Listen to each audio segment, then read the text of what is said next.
안녕하세요. 이투스 현수입니다.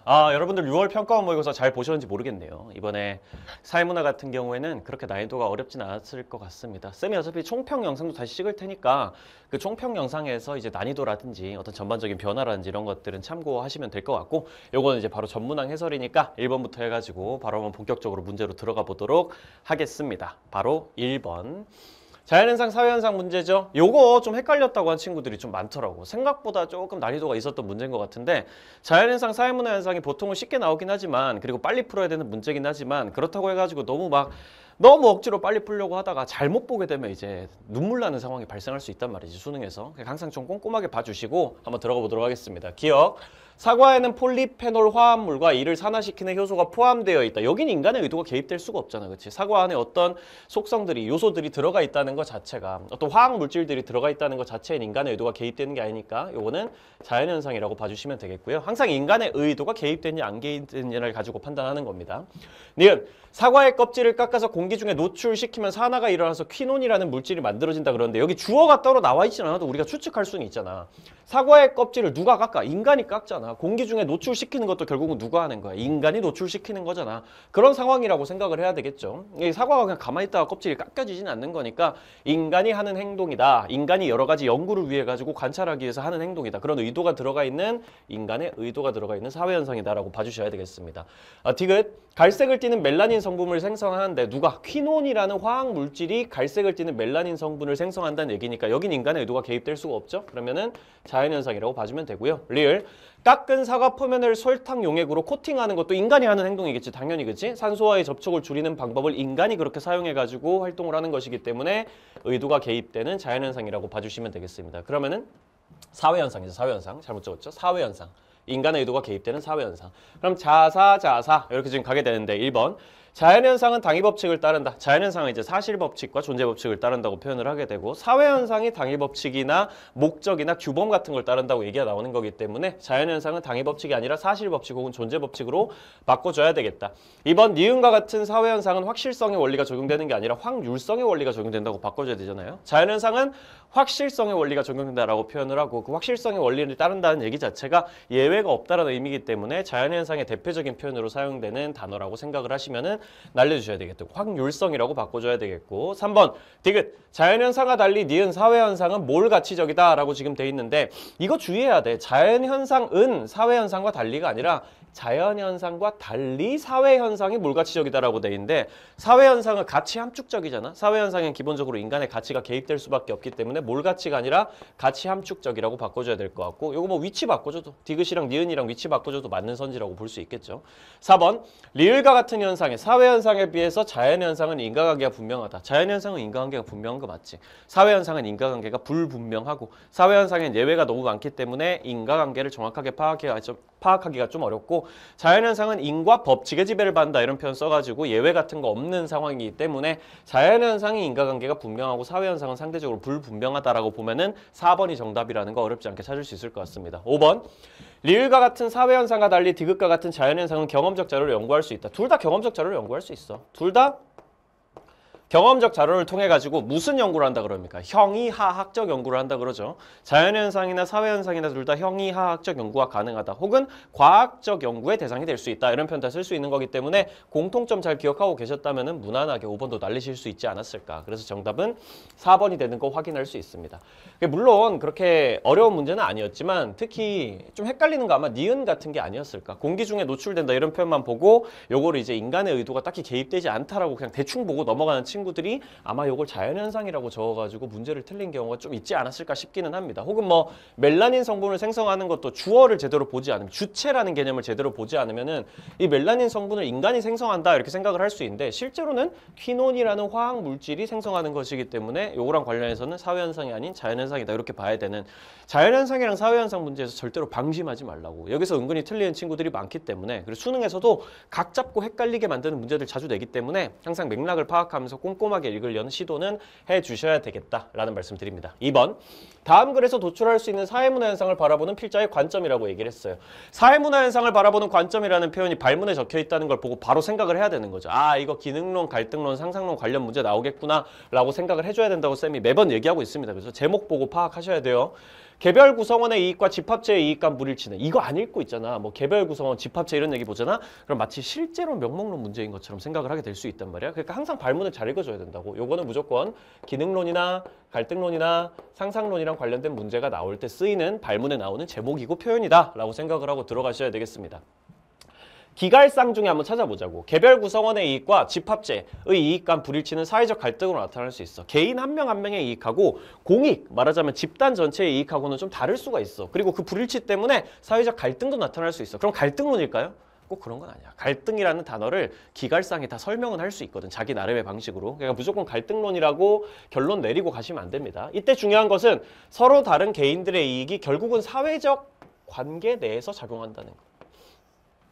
개인과 개인이 맺는 사회적인 관계를 되게 강조하고 있다는 거. 앞에선 갈등 얘기가 나오긴 했는데 뒤에 보면은 이제 점점 개인들의 이익이라는 게 조화가 어떻게 되는지, 상호작용을 어떻게 하는지 이런 거랑 관련된 얘기로 넘어가고 있다는 맥락이고요. 개인은 자신의 이익을 온전히 추구하기 위해서 사회 내 구조화된 관계에 의해서 규정된 역할 속에서, 이게 중요하지, 역할. 다른 구성원의 이익 추구 과정을 고려해야 된다고. 사회 내에서 개인들이나 여러 가지 사회적인 구성 요소들이 각자의 역할을 잘하면서 관계를 잘 맺고 있는 상황 속에서 다른 구성원들의 이익도 고려해줘야 되고 나의 이익도 챙기는 과정 속에서 나의 이익이 다른 구성원의 이익하고 별개가 아니라는 사실도 고려해야 되고 결국은 상호 의존하는 시스템이라는 걸 생각을 해야 된다라는 맥락으로 읽어주셔야 되는 거야. 이런 과정을 통해서 결과적으로 집합체가 안정적인 상태에 도달한다. 갈등론은 보통 이렇게 얘기 안 하지. 갈등론은 항상 집합체라는 개념이 안정적인 상태라기보다는 내재하고 있는 구조적인 모순 때문에 끊임없는 갈등에 직면하게 된다. 이런 식으로 표현을 하잖아. 요거는 이제 기능론 방식의 표현이라고 생각을 해줘야 되겠죠. 집합체가 어쨌든 사회 내 구성 요소들이 서로의 이익을 고려하면서 상호 의존하는 과정을 통해서 안정, 조화, 균형의 상태에 도달한다. 이런 식으로 알아들으셔야 되는 거죠. 그러면 이제 기능론의 말이라는 거를 확인을 할 수 있게 되는 겁니다. 기억, 대립과 갈등을 사회의 본질적인 속성으로 보는 건 갈등론이고요. 니은 질서와 안정에 기반한 점진적인 사회 변동을 설명할 수 있는 게 기능론이고, 이거 이제 이런 거에 넘어가면 안 되는 거야. 어렵다라고 돼 있잖아. 어렵다. 이런 거 이제 갈등론이 설명하기 어려워하는 거지. 기능론 같은 경우에는 상대적으로 질서와 안정에 기반한 점진적 사회 변동을 설명하기 쉽죠. 기능론이란 게 기본적으로 한 번에 막 사회를 완전 뒤집어 버리는 혁명 이런 거에 대해서는 딱히 얘기를 하지 않고 천천히 가는 사회적인 변동 같은 걸 얘기를 하게 되고, 왜냐면 기본적으로 보수주의적인 입장이니까 지금 있는 질서와 균형과 안정과 조화의 상태를 유지해야 된다고 보니까 질서 안정에 기반해서 점진적 사회 변동을 설명하기 쉽다라고 기능론 입장에서 대답해 줘야 됩니다. 디귿, 사회적 갈등을 균형 회복을 위한 일시적인 과정으로 이해한다. 이게 맞지, 그치? 사회적 갈등이라는 거는 결국은 균형을 회복하기 위해 가지고 우리가 갈등이 나타난 요소들을 고쳐나가는 과정이야. 그걸 통해서 사회가 더 발전하게 되는 것이고 더더욱 나은 질서와 안정과 조화의 상태를 찾아 나가는 것이다 라고 주장하는 게 기능론의 입장이기 때문에 일시적인 과정이다라는 표현도 기능론이 자주 쓰는 표현이잖아요. 그렇죠? 사회적 갈등이라는 건 일시적이고 병리적이고 비정상적인 상황이지만 사회 내에 존재하고 있는 항상성, 스스로 회복할 수 있는 능력을 통해 가지고 마치 사회가 유기체라고 주장하는 거랑 사회가 유기체라고 주장하는 입장이기 때문에 사회는 하나의 생명과 같아가지고 모든 생명들이 항상성, 항상 건강하려고 하는 속성을 가지고 있듯이 사회도 마찬가지다 라고 주장하는 입장이기 때문에 갈등 같은 병리적인 상황들, 비정상적인 상황들이 생겨나도 금세 회복할 수 있는 일시적인 과정일 뿐이야 라고 주장하는 게 기능론의 입장이라는 걸 파악하시면 답은 디귿으로 잡아주셔야 되겠습니다. 이런 문제들 요즘에 자주 나오고 있죠. 이게 생윤사문에 공통적으로 발견되고 있는 유형인데 이렇게 이제 선지를 3개만 이렇게 내줘가지고 그중에 하나를 골라라 아니면 3개 다 골라라 이런 식으로 선지를 좀 다양하게 내는 문제들 익숙해지셔야 되겠어요. 요즘에 점점 더 많이 나오고 있습니다. 2번이 정답이 되고요. 다음 3번. AB의 일반적인 특징에 대한 설명으로 옳은 것은 AB가 관료제 아니면 탈관료제 지금 이렇게 나와 있고요. 땡땡 기업이 세계적인 기업으로 성장한 배경에는 기존과 다른 조직 운영 원리인 A가 영향을 미쳤다. A에 따른 생산관리 시스템은 전체 공정을 뭔가를 만들어 나가는 과정을 수많은 미세한 단위로 구분하여 각 부분들의 전문성을 확보한다. 이걸 다른 말로 뭐라 그래? 분업의 전문화와 세분화라고 보통 표현을 합니다. 그럼 이건 어디의 특징인가요? 관료제의 특징이지. 관료제라는 것도 탈관료제라는 것도 어쨌든 공식 조직의 운영 원리이기 때문에 공식 조직은 원래 분업을 하긴 한단 말이지. 근데 그거랑 별개로 관료제는 그 분업을 전문화시키고 세분화시켜가지고 되게 미세한 단위로. 예를 들면은 그 산업화 시대에 이제 소위 말하는 수공업을 통해 가지고 공장을 운영하는 공장제 수공업이라는 시스템이 있단 말이지. 거기서 쌤이 관료제 설명할 때 그런 얘기 했었던 거 혹시 기억나세요? 찰리 채플린의 모던 타임즈라는 영화에 보면은 이렇게 컨베이어 벨트에 실려 가지고 물건이 가고 있으면 나는 이것만 하고 있는 사람이라고. 이 나사를 45도로 조이는 그런 일만 하고 있는 사람들. 그런 식으로 아주 미세하게 전문화시키고 세분화시킨 일들을 통해 가지고 분업을 돌리는 시스템은 관료제의 기본적인 원리에 해당되기 때문에 A는 관료제가 바로 된다고 확인을 할 수 있다는 거지. 이러한 개별 부분들은 상층 부서로 그리고 다시 최상층 부처로 통합 관리되면서 이런 것도 있잖아. 개별 부분들이 상층 부서로 최상층 부서로 통합 관리된다. 이런 얘기들은 사실 조직의 위계 질서가 굉장히 빡빡하다라는 얘기를 해주는 거라고. 기본적으로 개별 부분들, 하위 부서들이 하는 역할들은 상층 부서가 명령을 해서 이루어지는 것이고 최상층 부서가 또 그 위에서 다른 애들을 관리하는 것이고 다시 말하면 수직적인 위계적인 구조가 굉장히 빡빡하게 짜여있다는 걸 의미하는 거고 소위 말하는 하향식 의사결정, 위에서 아래로 결정 내리는 그런 시스템이 있다는 거를 어느 정도 보여주는 그런 문장이라고 볼 수 있다는 거죠. 그걸 통해서 조직의 효율성을 극대화시키는 게 관료제의 특징이기도 하고요. 이것은 의사결정 권한의 분산, 이걸 뭐라 그래? 분권화라고 보통 표현한단 말이야. 분권화. 권력을 나눠 가지는 것. 이건 탈관료제의 특징이죠. 그죠? 분업이라는 거는 관료제와 탈관료제 모두의 특징이지만 전문화와 세분화된 분업, 이러면 관료제만의 특징인 거고 권력을 나눠준다. 그러니까 다시 말하자면 실제로 일을 하고 있는 실무자들, 맨 아래에 깔려있는 일반적인 회사원들, 이런 사람들에게 결정의 권한을 나눠주는 거, 재량권을 부여하는 거, 이런 것들은 탈관료제의 특징이었습니다. 그리고 탈관료제가 원래 유연한 조직 운영이기도 하죠. 정보화 사회에 들어와서 유연한 조직 운영이 필요해졌었으니까 A는 관료제고 B는 탈관료제고 이렇게 된다라는 것까지 금방 확인을 할 수 있어요. 1번, 관료제에 비해 탈관료제는 목적 전치 현상이 나타날 가능성이 높다. 관료제가 목적 전치 현상이 주로 많이 나타나지. 관료제의 대표적인 한계로 목적 전치 현상도 있고 인간 소외 현상도 있고 그런 여러 가지 문제들이 나타나는 것들 우리 2-3단원에서 좀 빡세게 공부해봤기 때문에 다시 한번 복습해 주시고요. 기억이 잘 안 나신다면.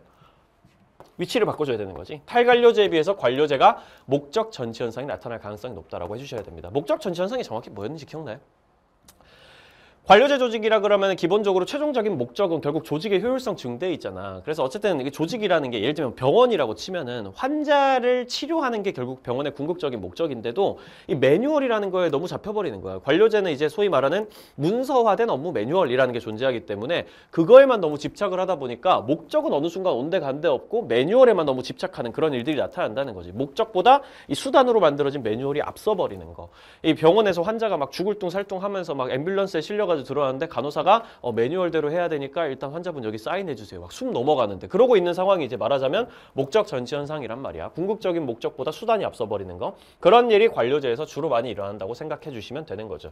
이번 관료제와 달리 탈관료제는 목표의 효율적 달성이 조직 운영의 핵심이다. 둘 다 목표를 달성하는 것이 효율적으로 달성하는 것이 결국은 조직 운영의 핵심입니다. 다만 그 목적을 효율적으로 달성하기 위해서 가는 과정이 다를 뿐이죠. 관료제 같은 경우에는 아까도 얘기했지만 분업의 전문화와 세분화, 권력을 중앙 집권화 시켜가지고 실제로 사장과 이사진 정도가 모든 권력을 가지고 있고 하향식으로 이루어지는 의사결정, 그 안에서 매뉴얼화된 문서화된 업무 방식을 정확하게 따르게 만드는 것, 그런 것들이 관료제가 쓰는 목표의 효율적 달성의 방법이라면 탈관료제 같은 경우에는 정보화 사회에 대응하기 위해 가지고 소위 말하는 다품종 소량 생산의 사회에 대응하기 위해 가지고 이 조직을 좀 더 운영을 할 때 유연하게 만들고 그리고 권력도 좀 나눠져서 재량권을 많이 부여해 가지고 창의적인 조직을 만들고 이러는 걸 통해 가지고 목표의 효율적인 달성을 추구하게 되는 거지. 어쨌든 궁극적인 목적은 둘 다 목표의 효율적인 달성이다라는 거 정도는 기억하고 계셔야 되는 거겠죠.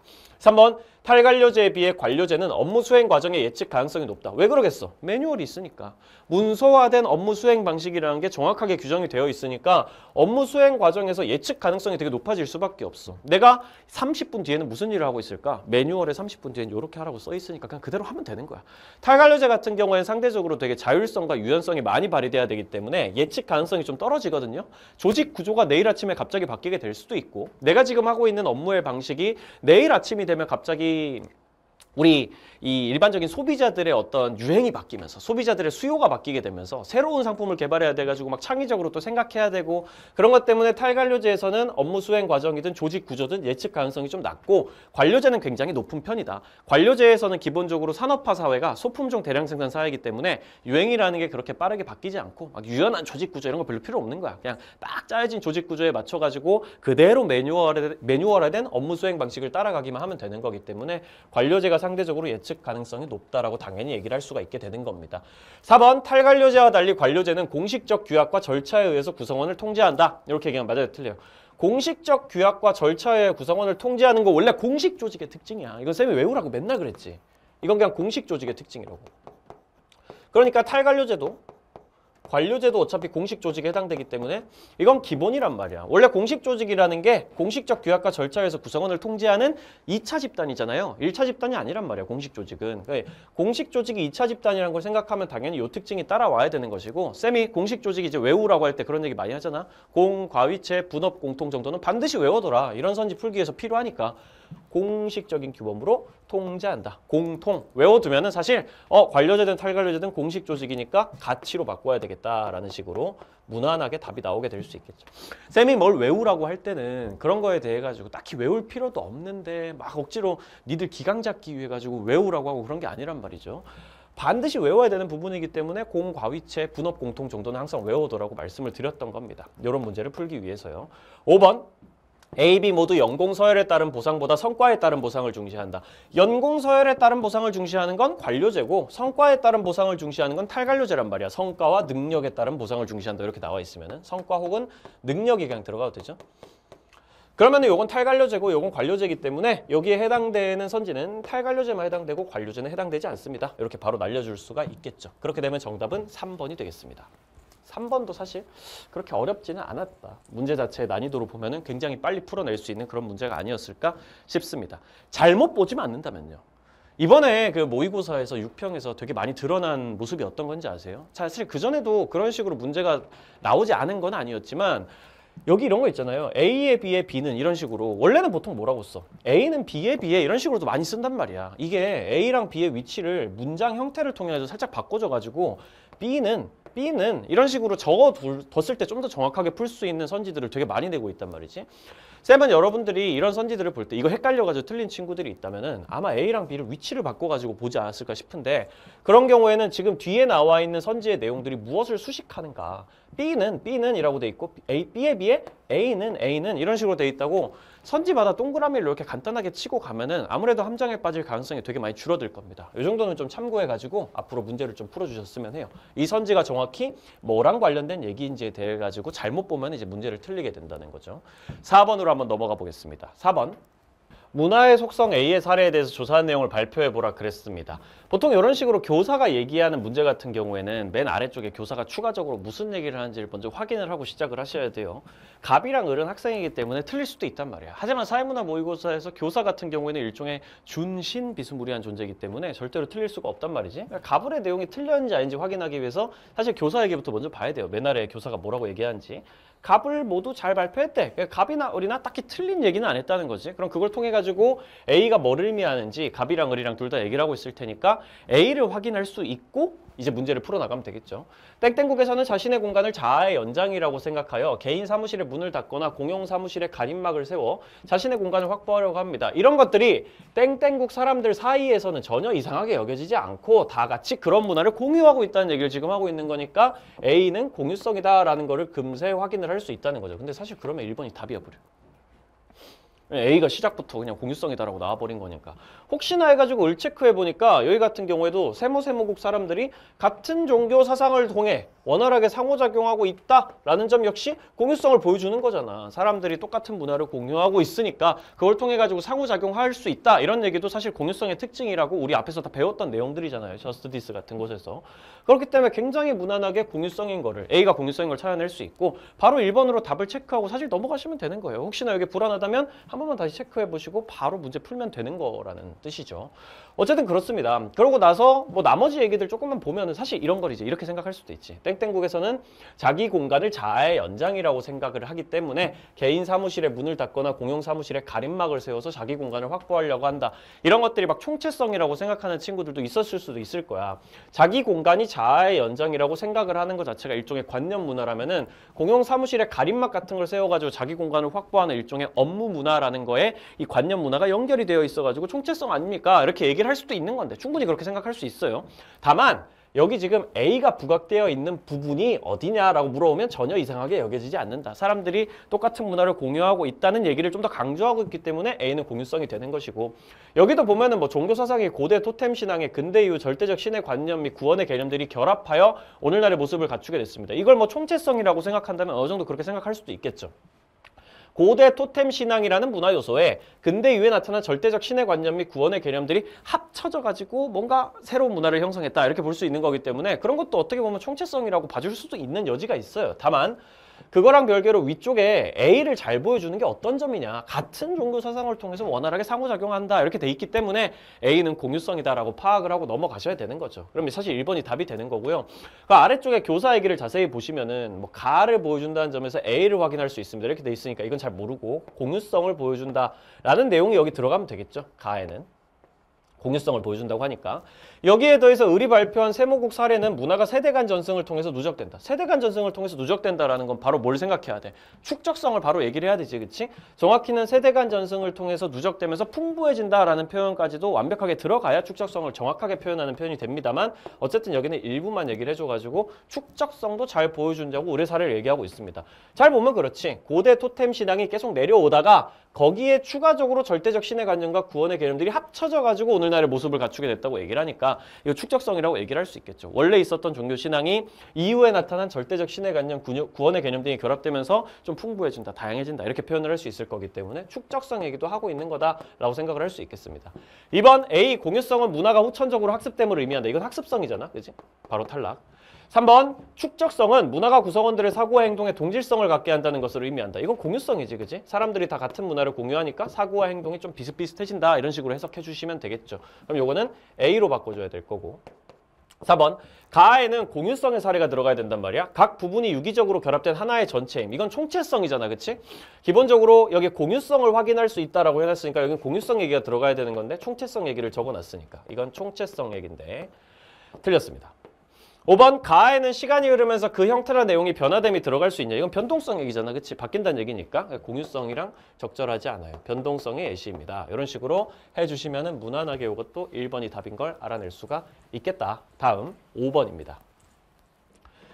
연구자 갑은 기억, 온라인 게임 내 이용자들이 어쩌고저쩌고 막 적혀 있는데 어차피 이런 문제 어떻게 풀어야 돼? 선지 하나하나 보면서 이렇게 가는 게 좀 더 무난하겠죠. 그리고 딱 봐도 내용 자체가 엄청 길어 보이진 않기 때문에 뭐 필요하다면 금방 하나 쫙 읽어보면 될 것 같고, 일단은 선지 하나씩 보면서 비교해 가면서 보시면 되겠습니다. 1번 기억 단계와 시옷 단계 모두 연구자의 가치 중립이 요구된다라고 돼 있는데 양적 연구에 8단계 있잖아요. 쌤이 최근에 더원 모의고사 6평 대비해가지고 만든 시즌 1에서도 이거랑 관련된 내용을 물어보면서 외우라고 그랬지. 나온다니까 이거. 최근에 나오기 시작했다니까.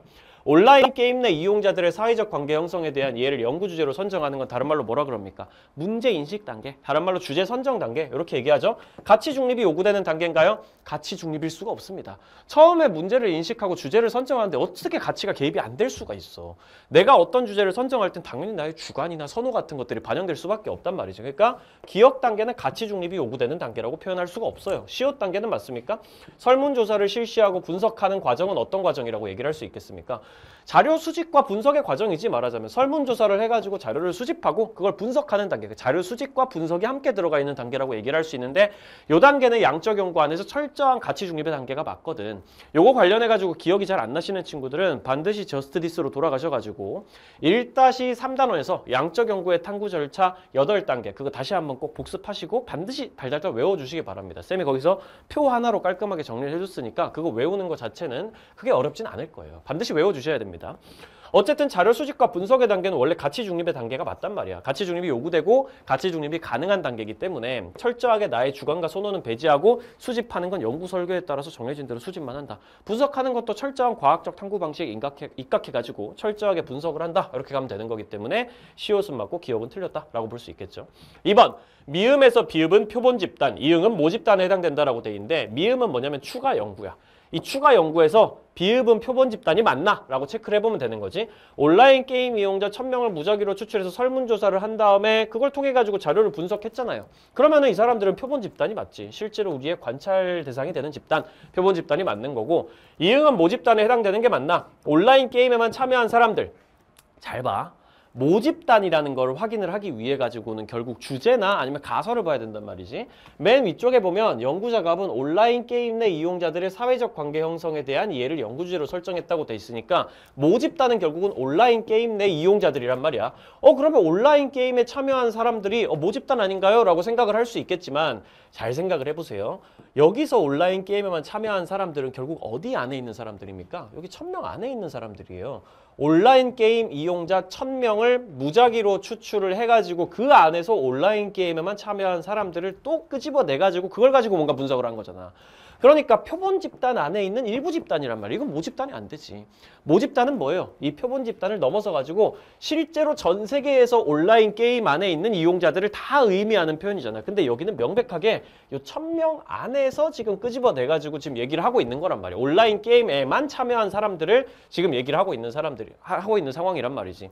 그렇기 때문에 이 사람들 온라인 게임 내 이용자라는 이 표현이랑 동일시되는 사람들이라고 절대 볼 수가 없는 것이고, 그렇기 때문에 이건 모집단이라고 볼 수가 없는 겁니다. 온라인 게임을 이용하면서 온라인 게임에만 참여한 사람들, 사실 심지어 요 1000명 안에서 해당되는 사람들이기 때문에 더더욱 모집단이라고 봐줄 수는 없는 거죠. 3번 미음에서 리을은 독립변수, 니은은 종속변수에 해당된다라고 지금 돼 있는데, 미음 추가 연구를 실시하였다라고 지금 돼 있는데, 이 추가 연구에서 리을은 독립변수가 맞냐? 연령, 학력, 소득 이렇게 돼 있습니다. 이 추가 연구는 자세히 보시면 양적 연구거든요. 설문조사를 실시했기 때문에 질문지법을 활용한 것이고 양적 연구에 해당되는 게 맞아서 독립변수, 종속변수가 명확하게 나타나야 되는 상황인데, 여기서 독립변수가 연령, 학력, 소득이 맞는가? 아래쪽에 내용을 한번 보자고. 온라인 게임에만 참여한 사람들은 게임 캐릭터 레벨에 의존해서 서열을 형성했지만 대면 모임에 참여한 사람들은 연령, 학력, 소득 등을 중심으로 서열이 형성되었다. 그러면 이 서열이라는 게 종속변수로 지금 나와 있는 거고, 원인에 해당되는 연령, 학력, 소득이 독립변수라고 보는 게 맞겠죠? 그러면 요거는 독립변수가 맞게 되는데, 하나의 독립변수가 더 있다면 이제 게임 캐릭터 레벨이라는 게 또 독립변수가 될 수 있겠지. 결국 서열이라는 게 종속변수로 잡혀 있고 게임 캐릭터 레벨 요게 독립변수 1이고, 연령, 학력, 소득 요게 독립변수 2고, 서열이라는 건 종속변수고, 이런 식으로 확인을 할 수 있겠습니다. 그럼 리을이 독립변수인 건 맞는데 니은이 종속변수에 해당되는가? 라는 걸 확인을 해야 되죠. 게임 캐릭터 레벨이란 건 여기서 보면 종속변수가 아니야. 방금도 봤지만 독립변수 1이란 말이야 지금. 그렇기 때문에 종속변수가 아니라 독립변수 이렇게 바꿔줘야 될 것이고, 서열이 종속변수가 되는 겁니다. 4번 지읒은 디귿의 결과 중 대면 모임 이후 발견한 연구 결과를 지지한다 라고 지금 돼 있는데, 지읒 대면 모임에 참여한 사람들은 연령, 학력, 소득 등을 중심으로 서열이 형성됐다 라고 지금 얘기를 하고 있잖아. 게임을 하는 과정에서 온라인 게임만 한 사람들은 레벨에 의존해 가지고 위아래가 나눠지지만, 대면 모임도 실제로 해가지고 말하자면 오프라인 모임도 하는 사람들인 거지. 게임에서 만나가지고. 그런 사람들은 연령, 학력, 소득 같은 게 서열 형성에 영향을 훨씬 더 많이 끼치더라, 이런 식으로 지금 얘기하고 있는 겁니다. 그러면 지읒은 디귿의 결과 중에 대면 모임 이후 발견한 연구 결과를 지지한다고 볼 수 있을까? 대면 모임 이후에 지금 보면 되는 거죠. 여기 보면 추가 연구를 해가지고 대면 모임에 참여하는 사람들은 연령, 학력, 소득 등을 중심으로 서열이 형성된다고 얘기를 했으니까, 디귿에 나와 있는 이 결과 있잖아. 연구를 하는 과정에서 대면 모임에 함께 참여해가지고 지금 관찰을 한 상황이란 말이지, 그치? 대면 모임 이후에 발견한 연구 결과를 지지한다고 충분히 얘기를 할 수가 있는 거죠. 지읒에 나와 있는 얘기 자체가 대면 모임에 참여한 사람들에 대해 가지고 얘기를 하고 있고, 연령, 학력, 소득으로 서열이 형성되는 것을 확인하고 있으니까 대면 모임 이후에 발견된 상황을, 대면 모임 이후에 연령, 학력, 소득 등이 드러난 이후엔 기존에 형성되었던 온라인 게임 내 이용자들 간의 서열이 변화한다고 지금 돼 있잖아.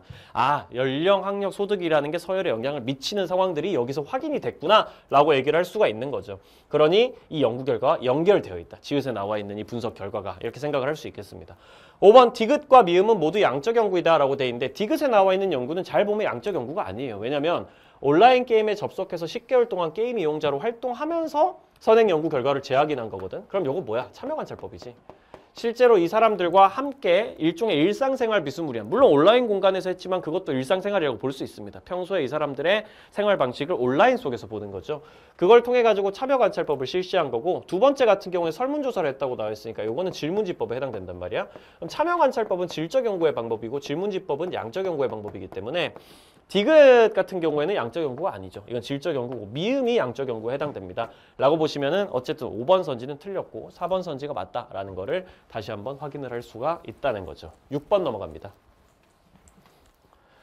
중요한 결승 경기라서 그런지 화면이 온통 광고 투성이야. 도대체 경기에 집중할 수 없네. 이번에 문제 풀어본 친구들은 다 느꼈겠지만 약간 이런 느낌으로 우리가 되게 소소하게 배우는 그런 주제들 안에서 되게 독해형 문제로 나온 문제들이 꽤 많았단 말이지. 이런 문제들이 많이 등장한다는 것 자체가 여러분들의 독해 능력을 좀 더 중요하게 보겠다라는 어떤 메시지로 받아들여야 되는 거기 때문에 이런 문제 볼 때 특히 꼼꼼하게 많이 보셔야 돼요.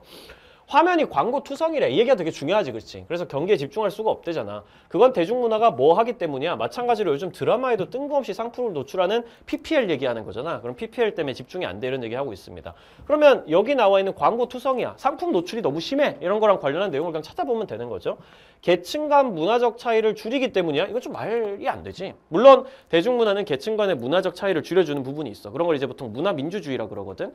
부자든 가난한 사람이든 유튜브 보면서 깔깔대고 그러는 건 똑같다라는 의미에서 문화민주주의적인 장점을 가진다 이렇게 얘기를 하지만 여기 나와 있는 얘기랑 관련은 없죠.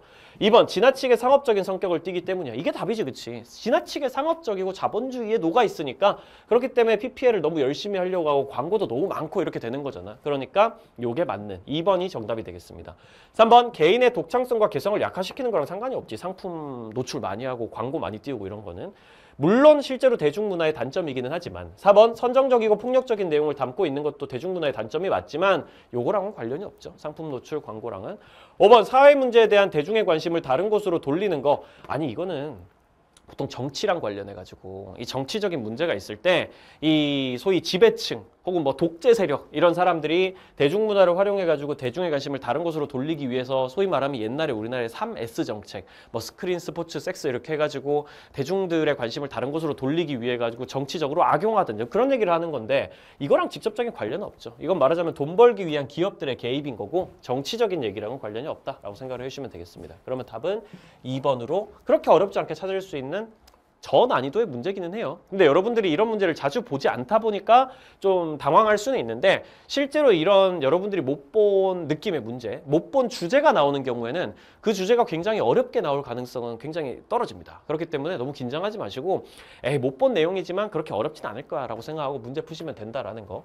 7번 다음 글에서 도출할 수 있는 개인과 사회의 관계를 바라보는 관점 이렇게 나와 있으면 이거 뭐 나와요? 이거 외우라 그랬지? 명목론이랑 실제론이 등장한다. 개인과 사회의 관계를 바라보는 관점이라 그러면 명목론과 실제론을 반드시 문제로 낸다고 생각하고 보시면 되고 개인들은 한데 모이고 공동으로 행동한다. 하지만 사회는 공동 행동만으로 실현되지 않는다. 사회가 스스로를 실현하는 방법 중 하나는 종교적 상징을 세우는 것이다. 앞에 이제 보면 좀 헷갈릴 수가 있겠죠. 개인들은 한데 모여 그리고 공동으로 행동해. 이런 식으로 나와 있으니까 개인들이 공동으로 행동한다는 거에 방점이 찍혀 있는 건지 개인들 한 명 한 명이 주체적으로 모인다는 얘기를 강조하는 건지 이 문장을 보면 조금 애매하긴 해요. 근데 보통은 이런 문장에서 뒤쪽에 보통 말하자면 미괄식으로 주제가 적혀 있는 경우가 많단 말이야. 이런 제시문에서도 그렇고 하나하나의 문장에서도 그런 경우가 좀 더 많긴 하단 말이지.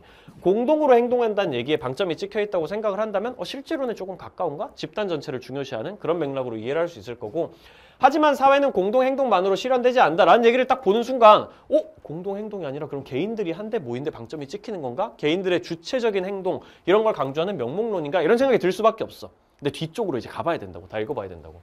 사회가 스스로를 실현하는 방법 중 하나는 사실 이 얘기도 되게 중요한 얘기야. 왜냐면 사회가 스스로를 실현한다는 이 표현 자체가 사회가 일종의 개인에 외재하는 실체라는 얘기를 하고 있는 거거든. 명목론에 따르면은 사회가 스스로 뭐 하고 이런 건 없어요. 사회는 결국 개인의 총합이기 때문에 개인들이 행동하는 거에 따라 가지고 사회가 결정되는 모습을 띠는 게 명목론입니다. 근데 여기서는 분명히 사회가 스스로를 실현한다 이런 식으로 돼 있어서 일종의 사회의 주체성을 얘기하고 있는 거란 말이야. 사회 구조 자체가 스스로 살아있는 것처럼 행동하고 움직인다. 이런 얘기는 이제 실제론이 할 수 있는 얘기이기 때문에 슬슬 실제론 개념으로 넘어가고 있다고 볼 수 있겠죠. 종교적 상징을 세우는 거야. 종교적 상징은 구성원들의 집합적인 감정, 혼자 느끼는 감정 말고 다 같이 느끼는 감정, 모여있을 때 느끼는 감정 이런 얘기를 하는 거니까 집단으로서의 사회를 강조하고 있는 거고 이러한 감정은 개인들로 하여금 사회를 유지하게 하는 행동에 참여하게 만든다라고 얘기가 나와 있잖아. 사회가 발생시키는 어떤 감정이 개인들을 종속하고 지배하는 모습을 보여주고 있는 거지. 그렇기 때문에 이거는 실제론이라고 봐주시는 게 맞겠어요. 집단 중심의. 기억, 사회가 개인의 총합에 불과하다고 보는 건 명목론입니다. 사회는 그냥 개인의 총합일 뿐이야. 사회는 실체가 없는 존재고 개인의 주체성이 더 강조돼야 돼. 니은 사회가 개인의 외부에 존재하는 실체라고 본다. 이거 실제론이고요. 그렇죠? 개인이 사회에 의해 구조화된 행동, 구조화된 행동이라는 표현도 기억하셔야 되는데 이건 사회에 의해서 명령받는 행동이라고 생각하시면 됩니다. 사회 구조에 의해서 지배당하는 행동을 보통 구조화된 행동이라고 표현하거든요. 그러니까 실제론이 주로 많이 쓰는 표현이에요. 사회를 중시하는. 사회의 규범은 개인들이 옳다고 믿기에 존재한다고 본다. 그럼 개인들의 생각이 결국 사회를 만든다라고 보는 명목론적인 입장에 해당되기 때문에 탈락 이렇게 잡아주시면은 정답은 3번 니은 디귿으로 이것도 크게 어렵지 않게 잡을 수가 있습니다. 사실 개념 문제들에서 여러분들의 시간을 막 본격적으로 뺏는 그런 어려운 문제가 아직까지는 출제되진 않았었단 말이죠. 8번 문제가 그나마 조금 헷갈리지 않았을까. 다음 자료에 대한 설명으로 옳은 것은 단 A, C는 각각 주류문화, 하위문화, 반문화 중 하나이다. 이번 시간에는 A, B, C에 대해서 배워보는데 교사 얘기 잘 봐야죠. 아래 자료에서 기억은 A, 니은은 B에 해당되고 C는 확인할 수 없다라고 돼 있어. 그럼 안 나와 있는 게 C야. 안 나와 있는 게 C. 그럼 기억은 A고 니은은 B고 그래. 19세기 중반부터 20세기 중반까지 다수의 유럽계 이민자들이 각국의 땡땡 지역으로 이주해왔어. 이들은 이민자들인데 땡땡 지역의 부두 주변에 일부 지역에 정착을 해가지고 빈민촌을 이루고 사는 사람들이야. 당시 이민자들이 고된 노동을 입고 일부 집단이죠. 고향을 그리워하며 뒷골목에서 추던 기역 춤은 시간이 흐르면서 대중화되었다라고 돼 있는데 그 전에 이민자들이 이런 춤을 췄다라고만 딱 얘기가 돼 있는 거잖아. 전체 사회 구성원들이 대다수가 공유하는 게 아니라 이민자들이 고된 노동을 입고 고향을 그리워하며 뒷골목에서 추는 춤이잖아. 근데 여기에 혹시 그 하위 문화라는 건 알 수 있겠죠? 절대 주류 문화는 아닙니다. 대다수 사람들이 즐기는 게 아니고 일부 지역에 사는 일부 사람들만 즐기고 있는 춤이니까 하위 문화인데 이 하위 문화 안에서 당연히 반문화도 있을 수가 있잖아요. 사회 주류 세력에 대해 가지고 거부하고 저항하고 도전하는 그런 문화냐라고 물어보면 딱히 그래 보이진 않아. 그냥 고된 노동을 입고 고향을 그리워하고 있는 거니까 이건 그냥 하위 문화라고 봐주는 게 맞겠죠. 딱히 반문화는 아닌 하위 문화다 이렇게 생각하는 게 맞겠습니다. 어쨌든 하위 문화야. 시간이 흐르면서 대중화되었고 이것은 오늘날 각국 국민들 누구나 즐기는 춤이 되었다. 그럼 뭐야? 주류 문화가 된 거지. 대다수가 즐기게 되는 거니까. 그럼 니은이 B라 그랬으니까 B는 주류 문화가 될 거고 C는 반문화. 여긴 딱히 반문화가 나와 있진 않잖아. 주류 세력에 대해 가지고 거부하고 도전하고 저항하는 그런 내용이 나와 있진 않으니까 오케이 반문화가 C가 되겠다. A, B, C가 하주반이다. 이렇게 할 수 있겠죠. 1번 하위 문화는 전체 사회의 문화적 다양성을 높이는데 기여하죠. 하위 문화가 특정 집단의 사람들만 즐기는 문화다 보니까 여기도 특정 집단 사람들이 이 문화 즐기고 여긴 또 특정 집단 사람들이 다른 문화 즐기고 저긴 또 다른 문화 즐기고 있고 그러면 전체 사회 안에서 여러 가지 문화가 공존하면서 다양하게 만들어지는 문화적 다양성이 증진된다고 얘기를 할 수 있겠습니다. 주류 문화 같은 경우에는 전체 사회의 문화적 다양성을 높인다고 얘기 못해요. 주류 문화는 대다수가 다 같이 공유하는 문화이기 때문에 그건 문화적 다양성을 올려준다고 할 수 없고 하위 문화들이 일부 집단 사람들이 공유하는 문화들이 다양하게 있는 게 주류 사회의 전체 사회의 문화적 다양성을 올려준다고 얘기를 할 수 있겠습니다. 2번 주류 문화는 하위 문화와 반문화의 총합이다. 전혀요. 쌤이 벤 다이어그램 종종 그려주잖아요. 그렇죠? 세상에 있는 한 사회에 있는 모든 문화를 두 개로 나눈다면 결국은 주류 문화 아니면 하위 문화인데 대다수가 공유하거나 특정 집단 사람들이 공유하거나 그 안에서 반문화가 아닌 하위 문화가 있고 반문화인 하위 문화가 있는 거야. 그러면 얘랑 얘를 합친다고 해가지고 혹은 하위 문화나 반문화를 합친다고 해가지고 사실 이 표현이 이상해. 왜냐면 하위 문화와 반문화의 총합이라 그러면 반문화와 하위 문화의 총합이다. 그래서 막 중복되는 총합으로 여겨지거든. 그런 표현 자체도 되게 이상하고 하위 문화들끼리 합치면 그냥 하위 문화지 그게 갑자기 대다수가 즐기는 주류 문화가 되고 그런 건 없습니다. 그러니까 총합으로 구성된다. 이건 탈락. 3번 하위 문화와 달리 주류 문화는 해당 문화를 향유하는 구성원들의 유대감 형성에 기여한다. 이거 원래 문화의 특징이에요. 쌤이 저스티스 개념 완성에서 되게 많이 강조했던 개념이죠. 하위 문화든 주류 문화든 반문화든 원래 문화는 공유성이 있기 때문에 어떤 문화든지 해당 문화를 향유하는 구성원들끼리 서로 유대감을 느끼고 공통의 정체성을 형성하고 이런 거, 일체감을 느끼고 이런 거랑 항상 관련이 있어. 어떤 문화든지 상관없이 이런 개념은 원래 있는 거야. 다만 해당 문화를 향유하는 구성원이 전체 집단의 구성원이다. 그러면 그건 주류 문화의 특징이 되는 거고 해당 문화를 향유하는 구성원들이 특정 집단 사람들의 구성원이다. 특정 집단의 구성원이다. 그러면 하위 문화, 반문화 그 안에 포함 하위 문화거나 하위 문화 안에 포함되어 있는 반문화가 되는 거고 그냥 그런 차이가 있을 뿐입니다. 유대감 형성에 기여하는 건 모든 문화가 다 똑같아요. 4번 주류 문화와 달리 하위 문화는 한 사회의 지배적인 문화에 저항하거나 대립하는 문화이다. 반문화가 그렇잖아. 그러니까 C라고 바꿔줘야지. 반문화가 지배적인 문화에 저항하거나 대립하는 문화지. 5번 기억에서 하위 문화에서 니은으로 주류 문화로 가는 과정은 주류 문화가 하위 문화로 변한 게 아니라 하위 문화가 주류 문화로 변하는 과정이다라고 바꿔줘야 될 것이고 이것도 크게 어렵지 않게 풀어낼 수가 있었습니다. 다음 9번. 다음은 자료 수집 방법 A에서 C를 구분하는 질문에 대한 학생의 답변과 교사의 채점 결과. 우리가 흔히 보는 yes, 아니요, yes, 아니요로 돼 있는 점수형 문제죠. 그렇죠? 이런 문제 같은 경우는 쌤이 항상 어떻게 풀라고 얘기를 합니까? 어차피 질문지, 실험법, 면접법 중 하나다. 뭐는 빠져 있어? 문헌연구법이랑 참여관찰법은 빠져 있어. 그 상황에서 이 질문이 뭘 의미하는지를 빠르게 체크해보면 된다라고 얘기를 하지 않았습니까? 항상 문제 풀 때마다 A는 인위적으로 통제된 상황에서 변수의 효과를 관찰하는 방법인가? 그러면 A가 뭐라고 봐야 돼요? A는 실험법입니다. 인위적으로 통제된 상황이라는 표현 나오면 무조건 실험법이라고 봐주시면 돼요.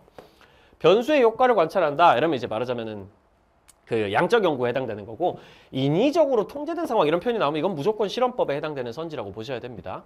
그러면 A가 실험법이냐? 라고 물어보는 질문이라는 거예요. 두 번째, A에 비해 B는 자료 수집 과정에서 연구자가 유연성이나 융통성을 발휘하기 용이한 방법인가?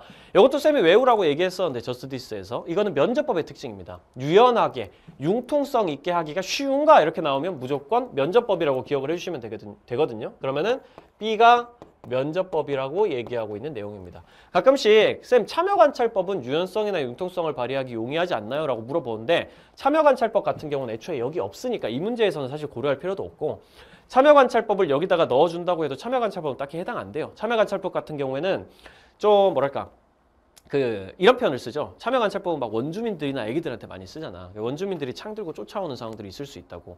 말 그대로 일상생활을 관찰해야 되기 때문에 예상치 못한 상황이 너무 많이 일어나고 그 수준의 그 상황의 그런 빡셈이 굉장히 수준이 높은 거라서 참여관찰법은 예상치 못한 상황의 통제가 어렵다 이런 표현을 보통 많이 써요. 면접법은 반면에 그 예상치 못한 상황이 일어난다고 해도 그 통제가 그렇게 어렵진 않아. 어쨌든 나랑 대화하려고 여기 와서 앉아있는 사람이니까.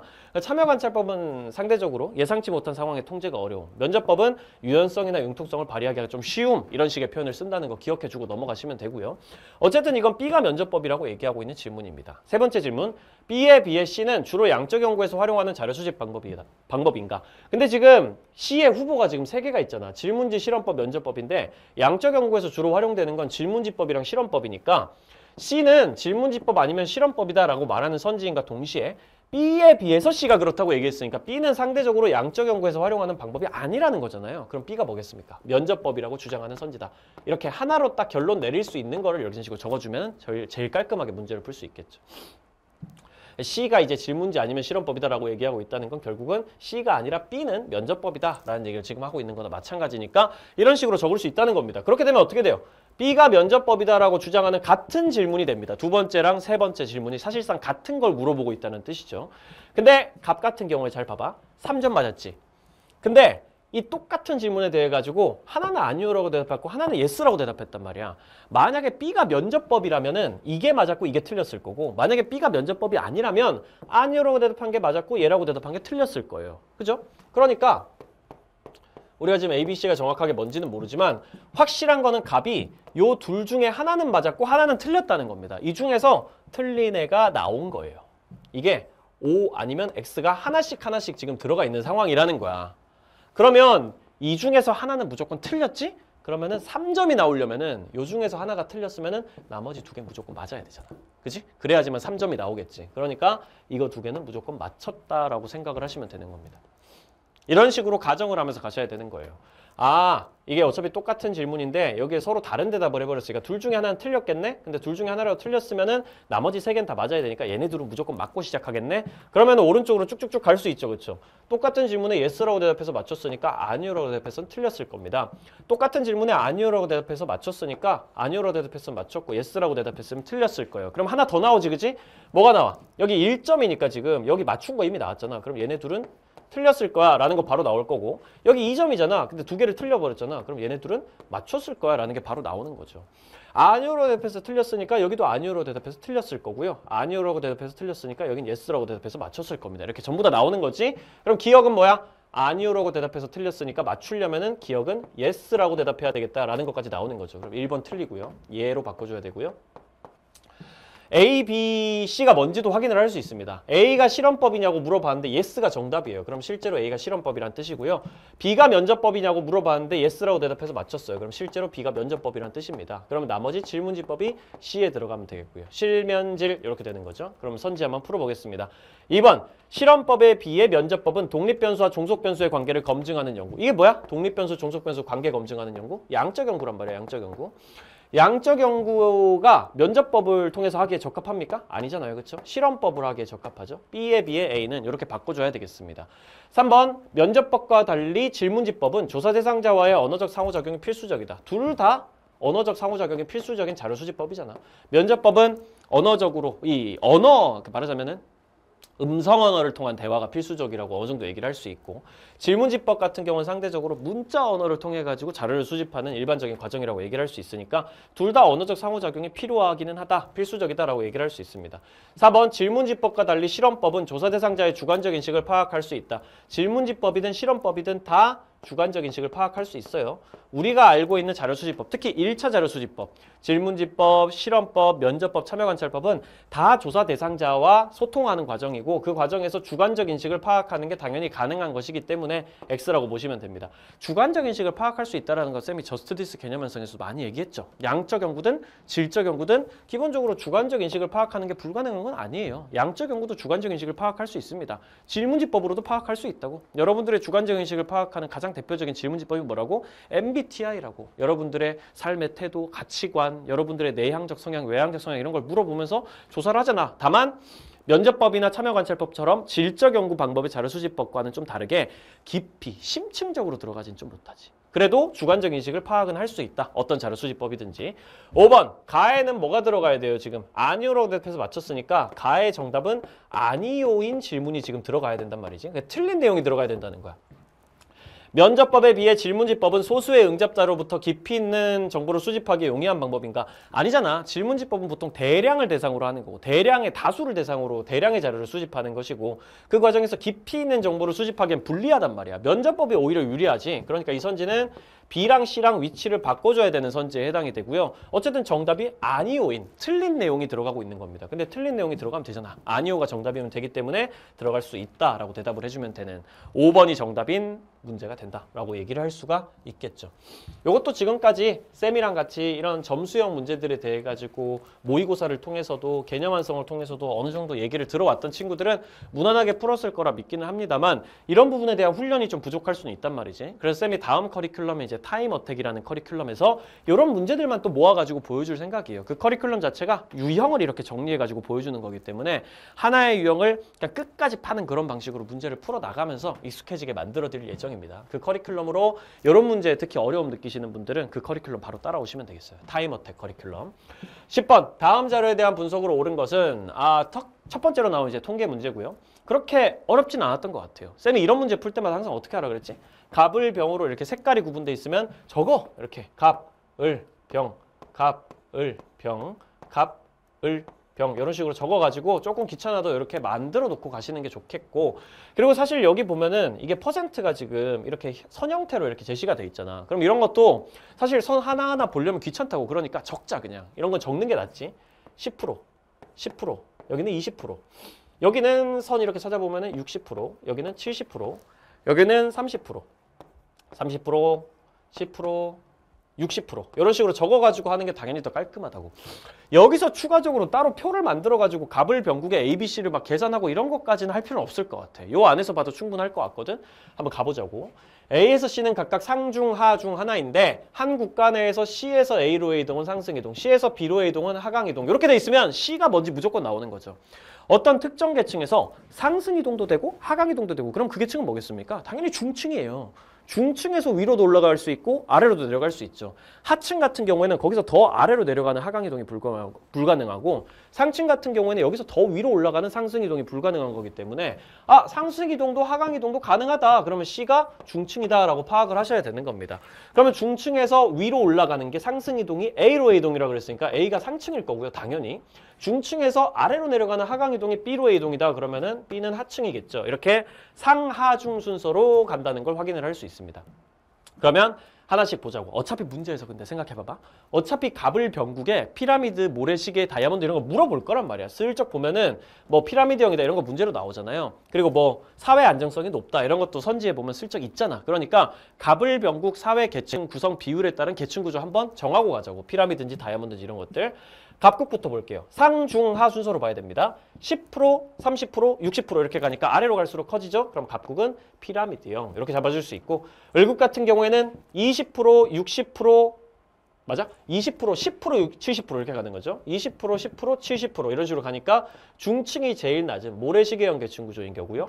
병국 같은 경우에는 10%, 60%, 30% 이렇게 가니까 중층이 제일 높은 다이아몬드형 이렇게 되겠습니다. 그럼 갑을 병국의 계층 구성 비율에 따른 계층 구조가 바로 나오는 거고, 을국의 계층 구조는 피라미드형이 아니야. 모래시계형이야. 바로 모래시계로 바꿔줘야 되겠고, 2번 갑국의 상층 인구는 을국의 상층 인구보다 많다. 오? 이거 퍼센트만 나와 있는데 이거 나라별로 인구 비교할 수 있나? 할 수 있습니다. 여기 이거 나와 있거든요. 인구는 동일하다. 이거 당연히 첫 번째로 읽을 때 꼼꼼하게 보면서 밑줄 그어 두셨어야 되는 거고요. 별표 쳐뒀어야 되는 거고, 인구가 다 똑같기 때문에 결국은 퍼센트가 그냥 사람 숫자라고 생각해도 괜찮은 거야. 갑국에서 10%가 상층이다. 그러면 그냥 전체 갑국이든 을국이든 병국이든 인구 전체 100명 있다고 가정하고 10명이고 20명이고 10명이다 이렇게 생각하고 그냥 문제 풀어도 아무 상관없는 거거든. 전체 인구가 똑같다라는 얘기가 앞에 적혀 있기 때문에. 갑국의 상층 인구는 을국의 상층 인구보다 많냐? 갑국의 상층 인구 10명이고 을국의 상층 인구는 20%니까 20명인 거예요. 을국이 더 많죠, 당연히. 을국의 상층 인구는 갑국의 상층 인구보다 많다라고 바꿔줘야 되고. 3번 중층 인구 대비 하층 인구의 비율. 그럼 중층분의 하층 그냥 하란 소리죠. 갑국이랑 병국이랑 각각 하시면 돼요. 무난하게 할 수 있습니다. 갑국 중층분의 하층 해볼게요. 중층분의 하층 30분의 60 이렇게 되는 거잖아. 그러면은 2지 뭐. 30분의 60이면은 비율이. 을국 병국 같은 경우도 똑같이 해보면 60분의 30이니까 병국에서는 2분의 1이잖아. 그러니까 갑국이 병국보다 높다가 돼야 되지.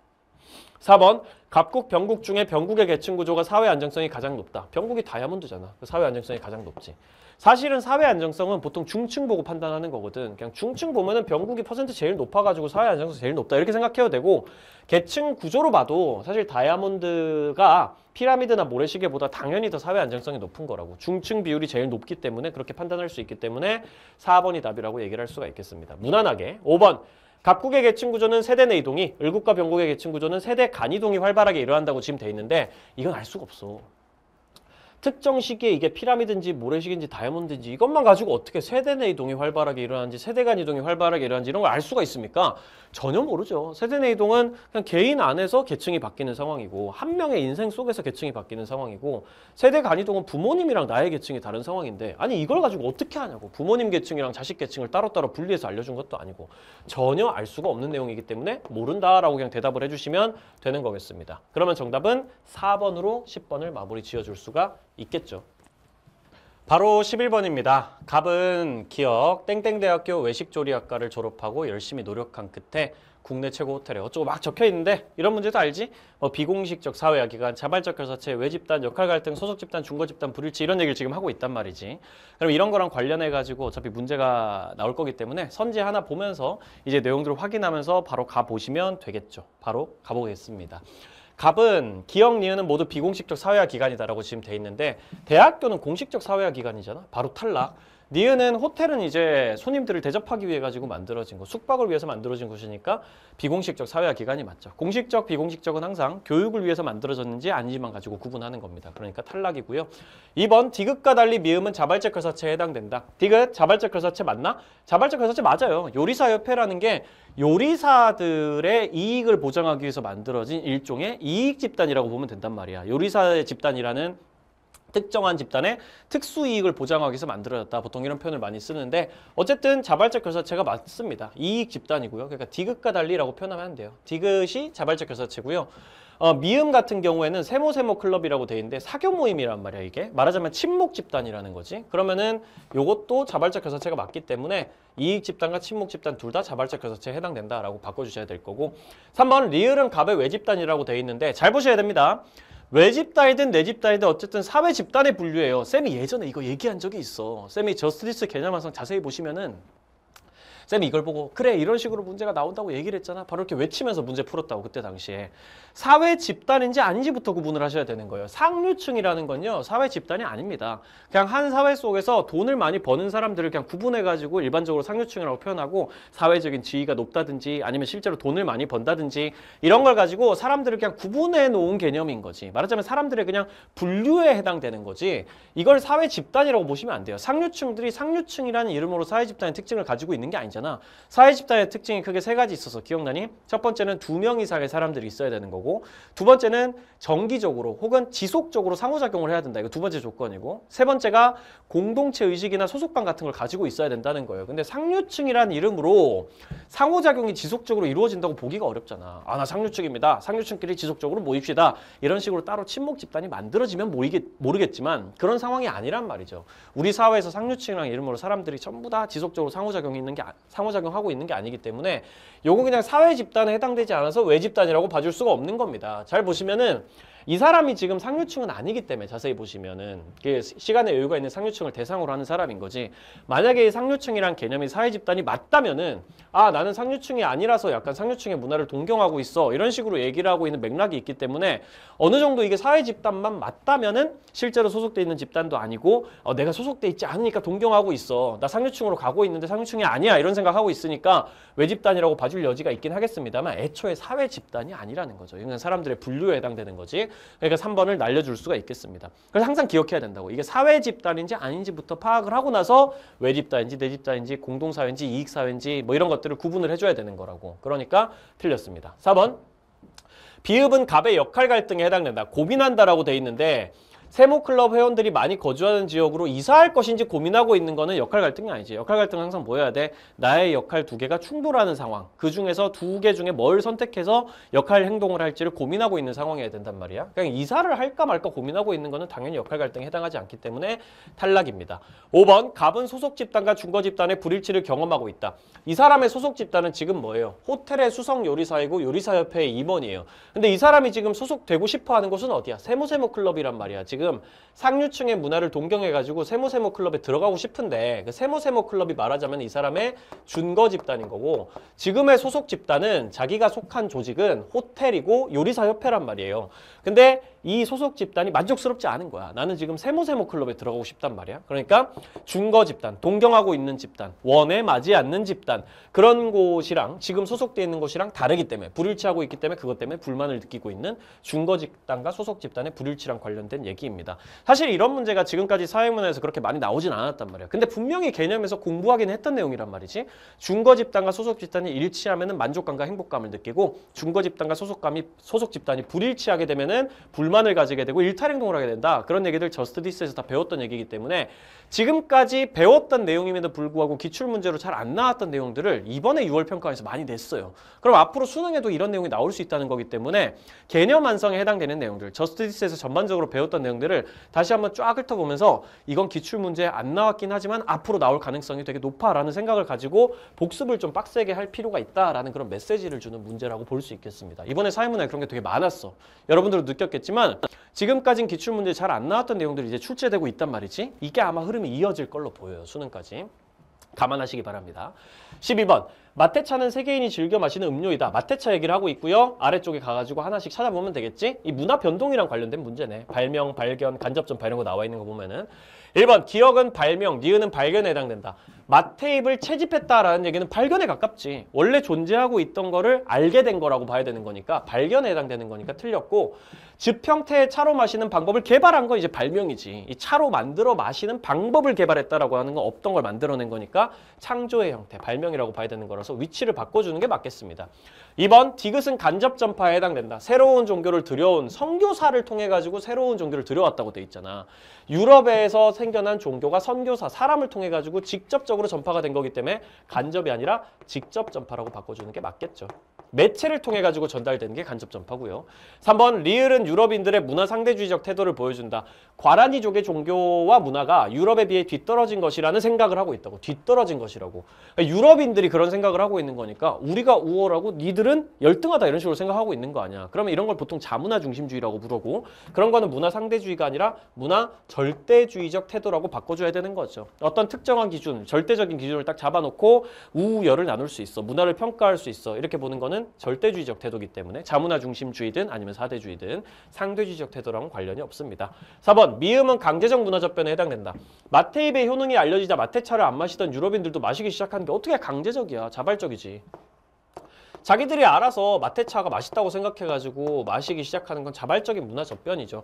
강제적인 문화 접변이 되려면 어떻게 해야 돼요? 이 원주민들이 여기 과라니족이 와가지고 창을 들이대면서 마테차 안 마셔? 죽여버린다. 이렇게 해야지 이제 강제적 문화 접변에 해당되는 건데 그런 맥락이 전혀 나와 있지 않기 때문에.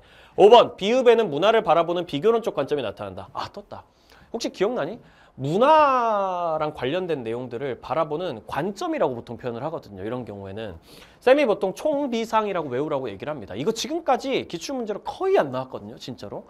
지금까지 최근 한 6개년에서 한 7개년 사이에 이 비교론적 관점, 총체론적 관점, 상대론적 관점에서 문제로 나온 적이 사실상 거의 없어요. 근데 이번에 출제가 됐습니다. 물론 문제가 통으로 하나 나온 거 아니고 선지로 출제된 거기 때문에 막 중요도가 엄청 높아진다 이렇게 얘기를 하긴 좀 어렵겠지만 어쨌든 정답 선지로 지금 출제가 된 거란 말이야. 여러 나라의 마테차 문화에 나타나는 유사성과 차이점을 분석하는 거 원래 비교론이라 그러거든.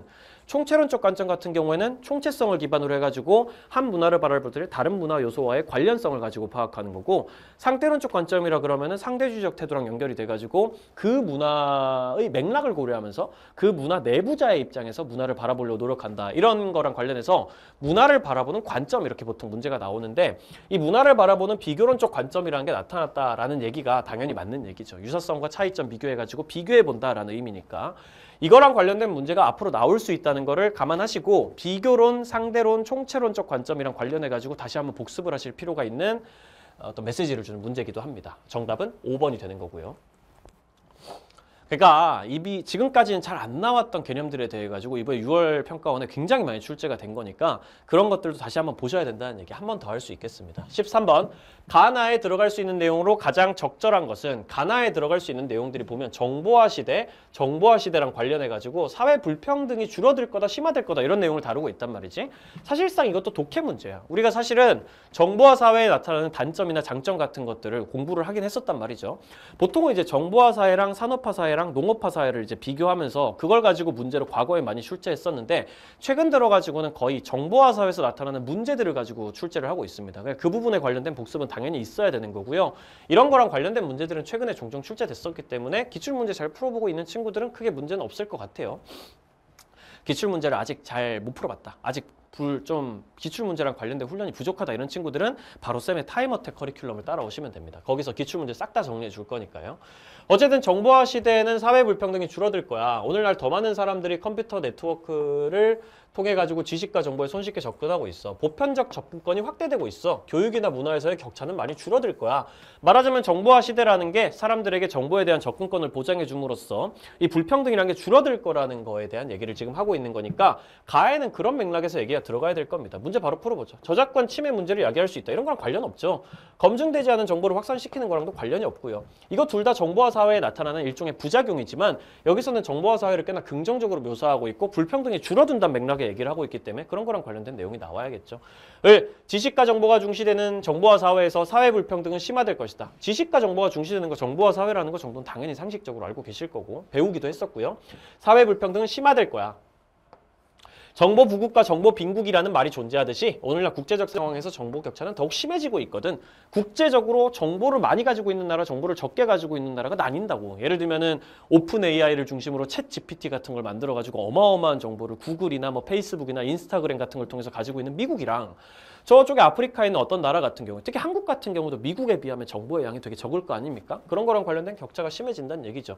근데 이거는 국제적 상황에 대한 얘기는 앞에서 했던 얘기고 뒤에 보시면 국내적 상황에서도 다르지 않대. 즉 보편적 접근권이, 정보에 대한 보편적 접근권이 강조되고 있음에도 정보기술은 어쩌고 이렇게 얘기하는 거는 강조는 되고 있지만 실제로는 잘 그렇게 돌아가고 있지 않다라는 얘기를 당연히 하고 있지 않겠어요?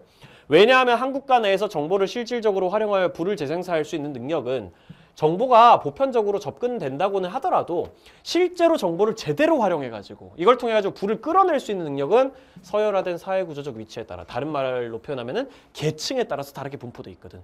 상층 계층 같은 경우에는 교육을 잘 받고 있기도 하고 실제로도 정보를 활용할 수 있는 능력이 뛰어나기 때문에 이 정보를 똑같이 접근을 할 수 있어도 상층은 그걸 통해가지고 부를 창출할 수 있는 능력이 되게 강력하고 하층은 그런 게 많이 부족하고, 그러니까 말하자면 정보에 따라 가지고 사회 불평등이 심화되고 있다라는 얘기를 하고 있는 겁니다. 그러면은 그런 얘기가 나와야겠죠. 나에는 상대적 빈곤을 줄이는데 도움 준다 이런 거 아니고요. 불평등이 심해진다는 얘기니까 정보 부국 중심의 국제 질서를 강화할 수 있다. 물론 그런 얘기가 여기 나와 있긴 해. 예, 국제적 상황에서 정보 격차가 심해진다라고 하지만 아래쪽에 보면 국내적 상황 얘기로 지금 연결돼 있는 게 지금 나의 얘기란 말이야. 그러니까 국내적 상황이랑 관련된 얘기가 들어가야 되겠죠. 이런 거 이제 넘어가시면 안 됩니다. 맥락을 잘 읽으셔야 되는 거고요. 그거는 첫 번째 문단 앞쪽에서 나온 얘기고 뒤쪽에는 국내적 상황이랑 관련해서 5번 계층에 따른 기준의 소득 격차가 더 심해질 수 있다. 이 얘기가 정답인 거지, 그렇지? 국내에서 상층 계층과 중층이나 하층 계층의 격차가 더욱 심해질 것이다 라는 얘기를 지금 을제시문에서 메인으로 하고 있다라고 생각을 해주셔야 되겠죠. 14번 그림에서 T시기에 동일한 범죄를 저지른 후 처벌받지 않은 집단은 이거 지금 딱 보면 첫 문장만 봐도 대충 느낌이 와야지. 이거 지금 일탈이론 중에 뭐랑 관련된 얘기를 하고 있는 건지. 앞에 일탈이론 얘기가 나와 있으니까 낙인이론, 차교론, 아노미론, 딜캠이나 머튼의 아노미론 관련된 얘기를 하고 있다고 생각을 해야 될 거고요. 동일한 범죄를 저질렀는데 처벌받지 않은 집단이 있고 처벌받은 집단이 있단 말이야. 그럼 요거를 뭐라고 생각을 해야 되겠어? 처벌은 차별적으로 제재받은 거구나 라고 당연히 생각을 해야 되는 거죠. 똑같이 범죄를 저질렀는데 한 집단은 처벌 안 받고 한 집단은 처벌 받았어. 그럼 그게 차별이지. 차별적인 제재지.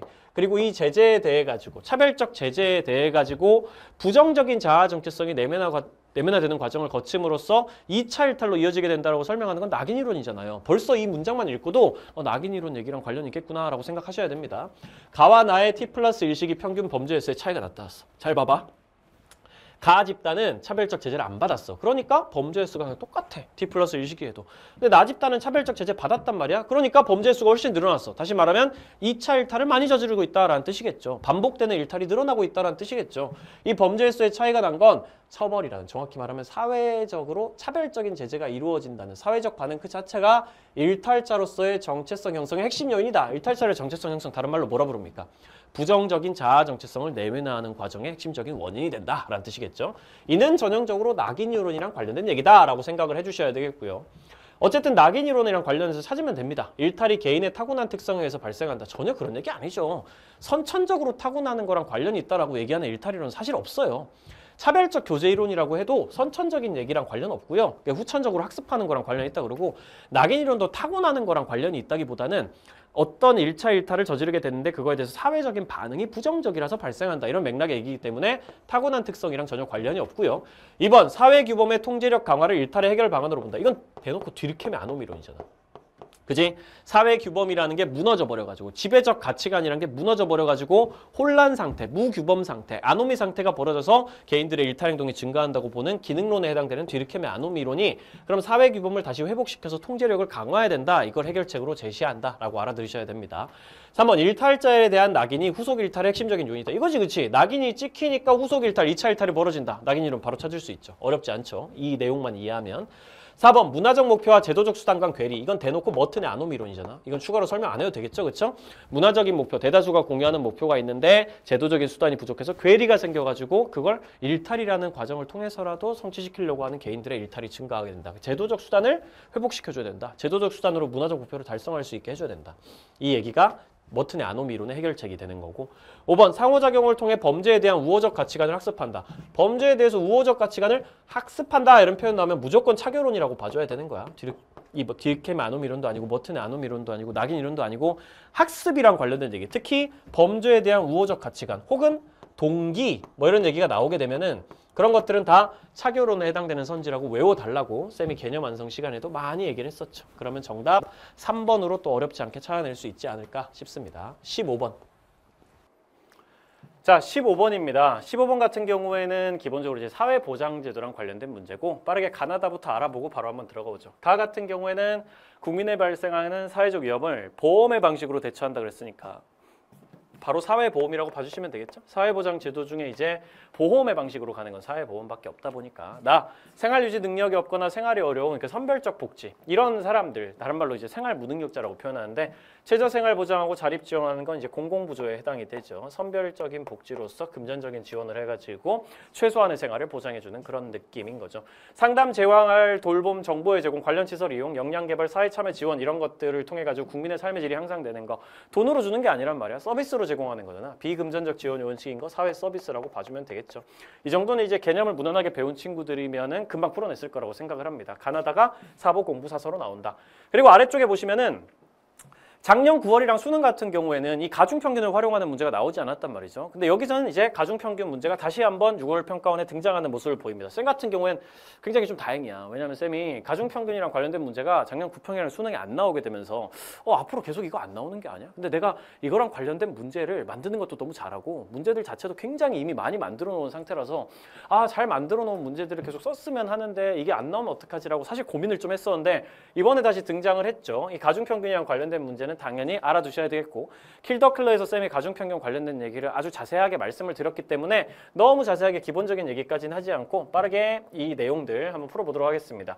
지역별로 A, B 수혜자 비율이 나와 있는데 수혜자 비율은 어차피 인구 중에 수혜자 숫자야. 그러니까 여기에 해당되는 분모는 A 지역의 인구 분의 A 지역에서 가제도를 수급하는 사람들 이렇게 해가지고 이 기억에 숨겨져 있는 비율이 나온다고 볼 수 있고 이 8%도 마찬가지로 B 지역의 인구 중에 B 지역에서 사회보험을 수급하는 사람들 이렇게 해가지고 비율이 나온다고 보시고 전체 인구 중에서 사회보험을 수급하는 사람들 이런 식으로 문제가 나오게 되겠습니다.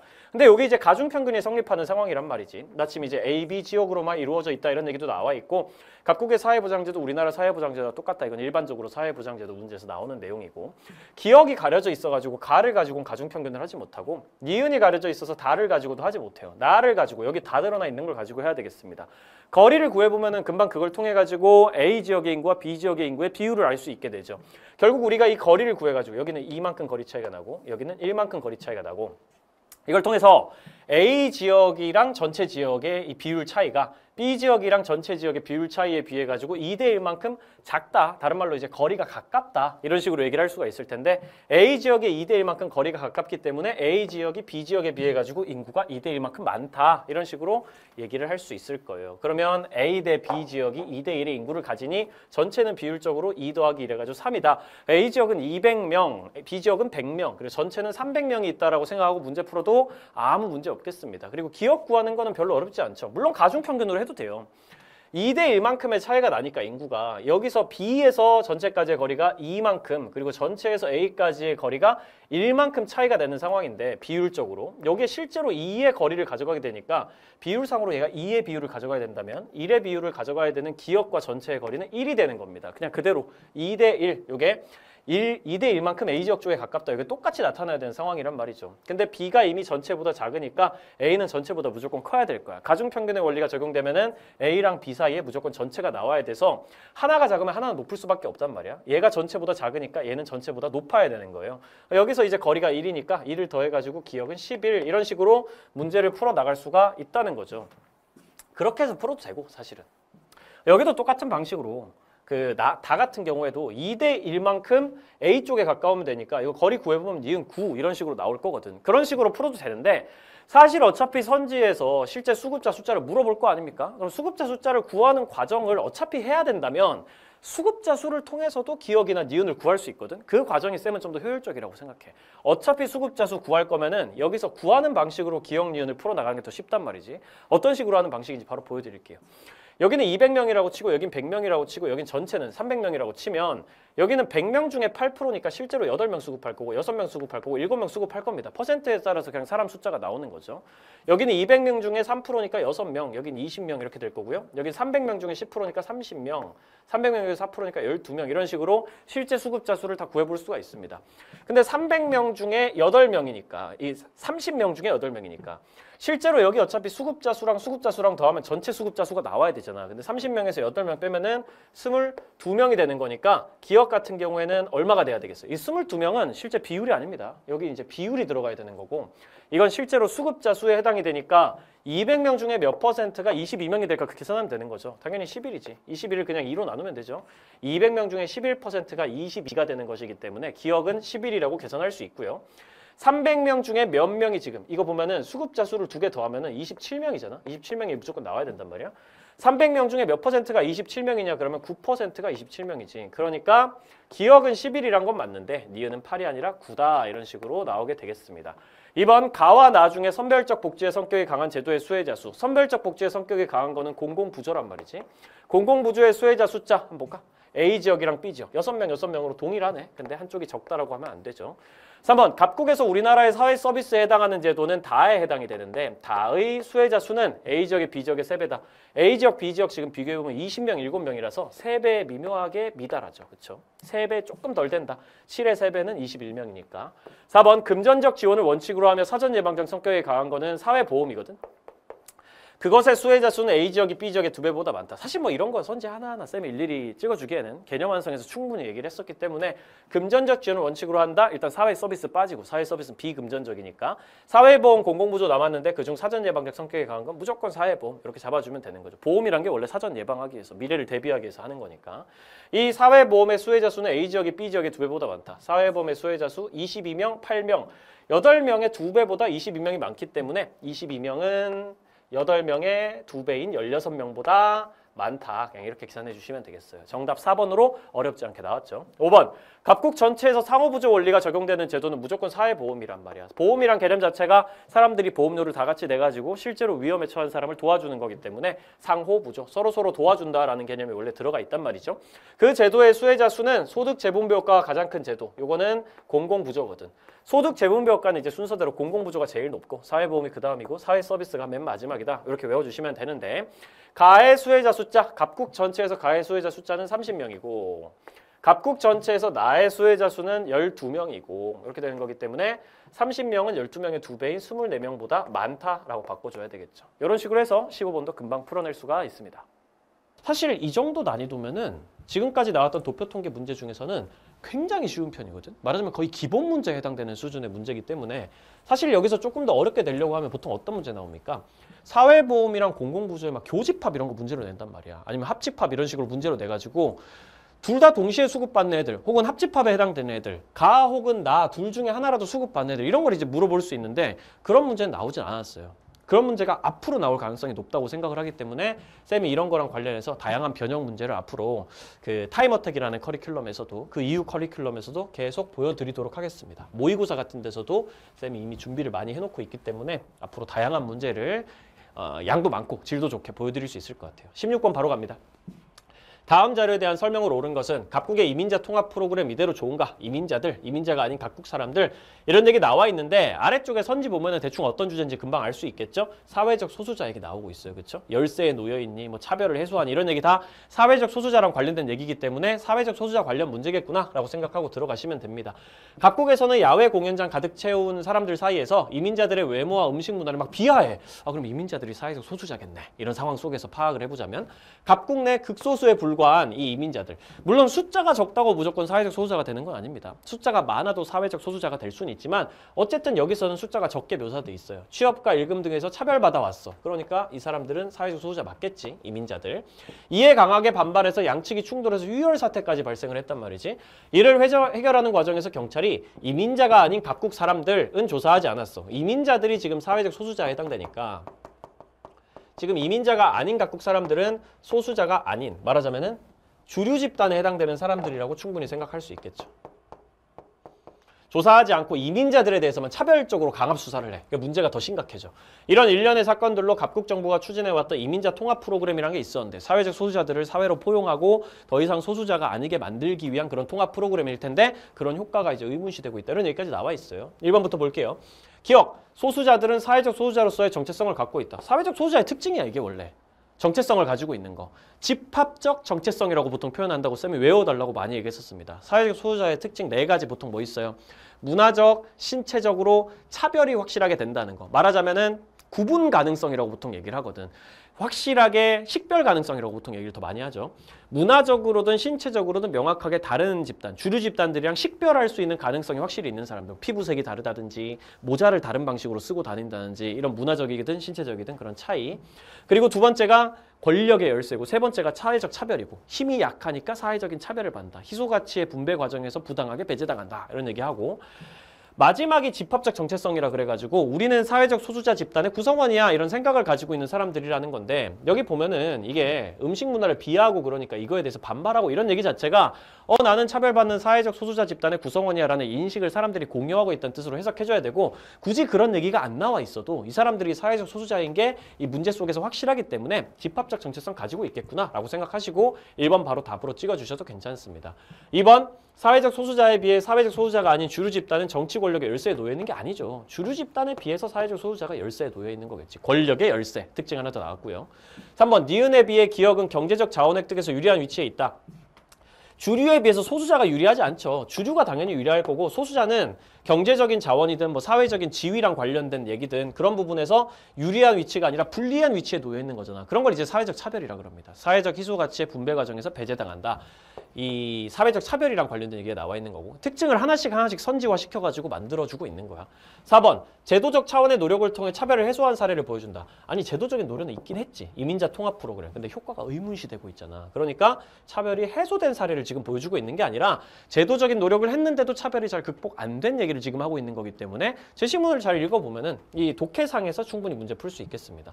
5번 한 사회 내에서 수적으로 우세하더라도 사회적 소수자가 될 수 있음을 보여준다. 아니 실제로 수적으로 우세해도 사회적 소수자가 될 수 있긴 하거든. 예를 들면 남아프리카 공화국의 흑인들 같이 숫자는 압도적으로 많지만 차별당하는 사람들이 있을 수 있다는 얘기예요. 하지만 여기선 실제로 극소수에 불과하다는 얘기가 그냥 위에 나와 있잖아. 그러니까 수적으로 우세하더라도 사회적 소수자가 될 수 있는 사례를 지금 보여주고 있는 모습은 딱히 아니지. 실제로 숫자로도 많이 적은 모습을 지금 보여주고 있는 거니까 정답은 1번 이렇게 되겠습니다. 이것도 어려운 문제라고 보기는 좀 힘들겠죠. 사회적 소수자랑 관련된 문제를 몇 개 풀어봤고 소수자의 특징들 기억하고 계셨으면 무난하게 풀 수 있는 문제가 아니었나 싶습니다. 17번 그림에 대한 설명으로 옳은 것은 단 A, B는 각각 진화론, 순환론이다. 말하자면 사회 변동의 방향을 기준으로 사회 변동을 설명하는 이론 혹은 관점 이렇게 보통 표현되는 주제인데 기억부터 쭉 한번 보도록 합시다. 이 시민권의 역사는 A로 설명하기가 어렵대요. A로 설명한다는 얘기가 아니야. 설명하기 어렵다 그랬어. 그러니까 이건 A가 아니라 아마 B로 설명하는 예시가 돼야 되겠지. 인간의 주체적인 노력을 통한 사회 변동이라는 점에서 A의 설명으로 나오기가 어렵다라고 얘기하면 사실 끝난 거야. 왜냐하면 주체적인 노력을 부정하는 입장이 딱 하나가 있거든. 이 둘 중에서 뭡니까?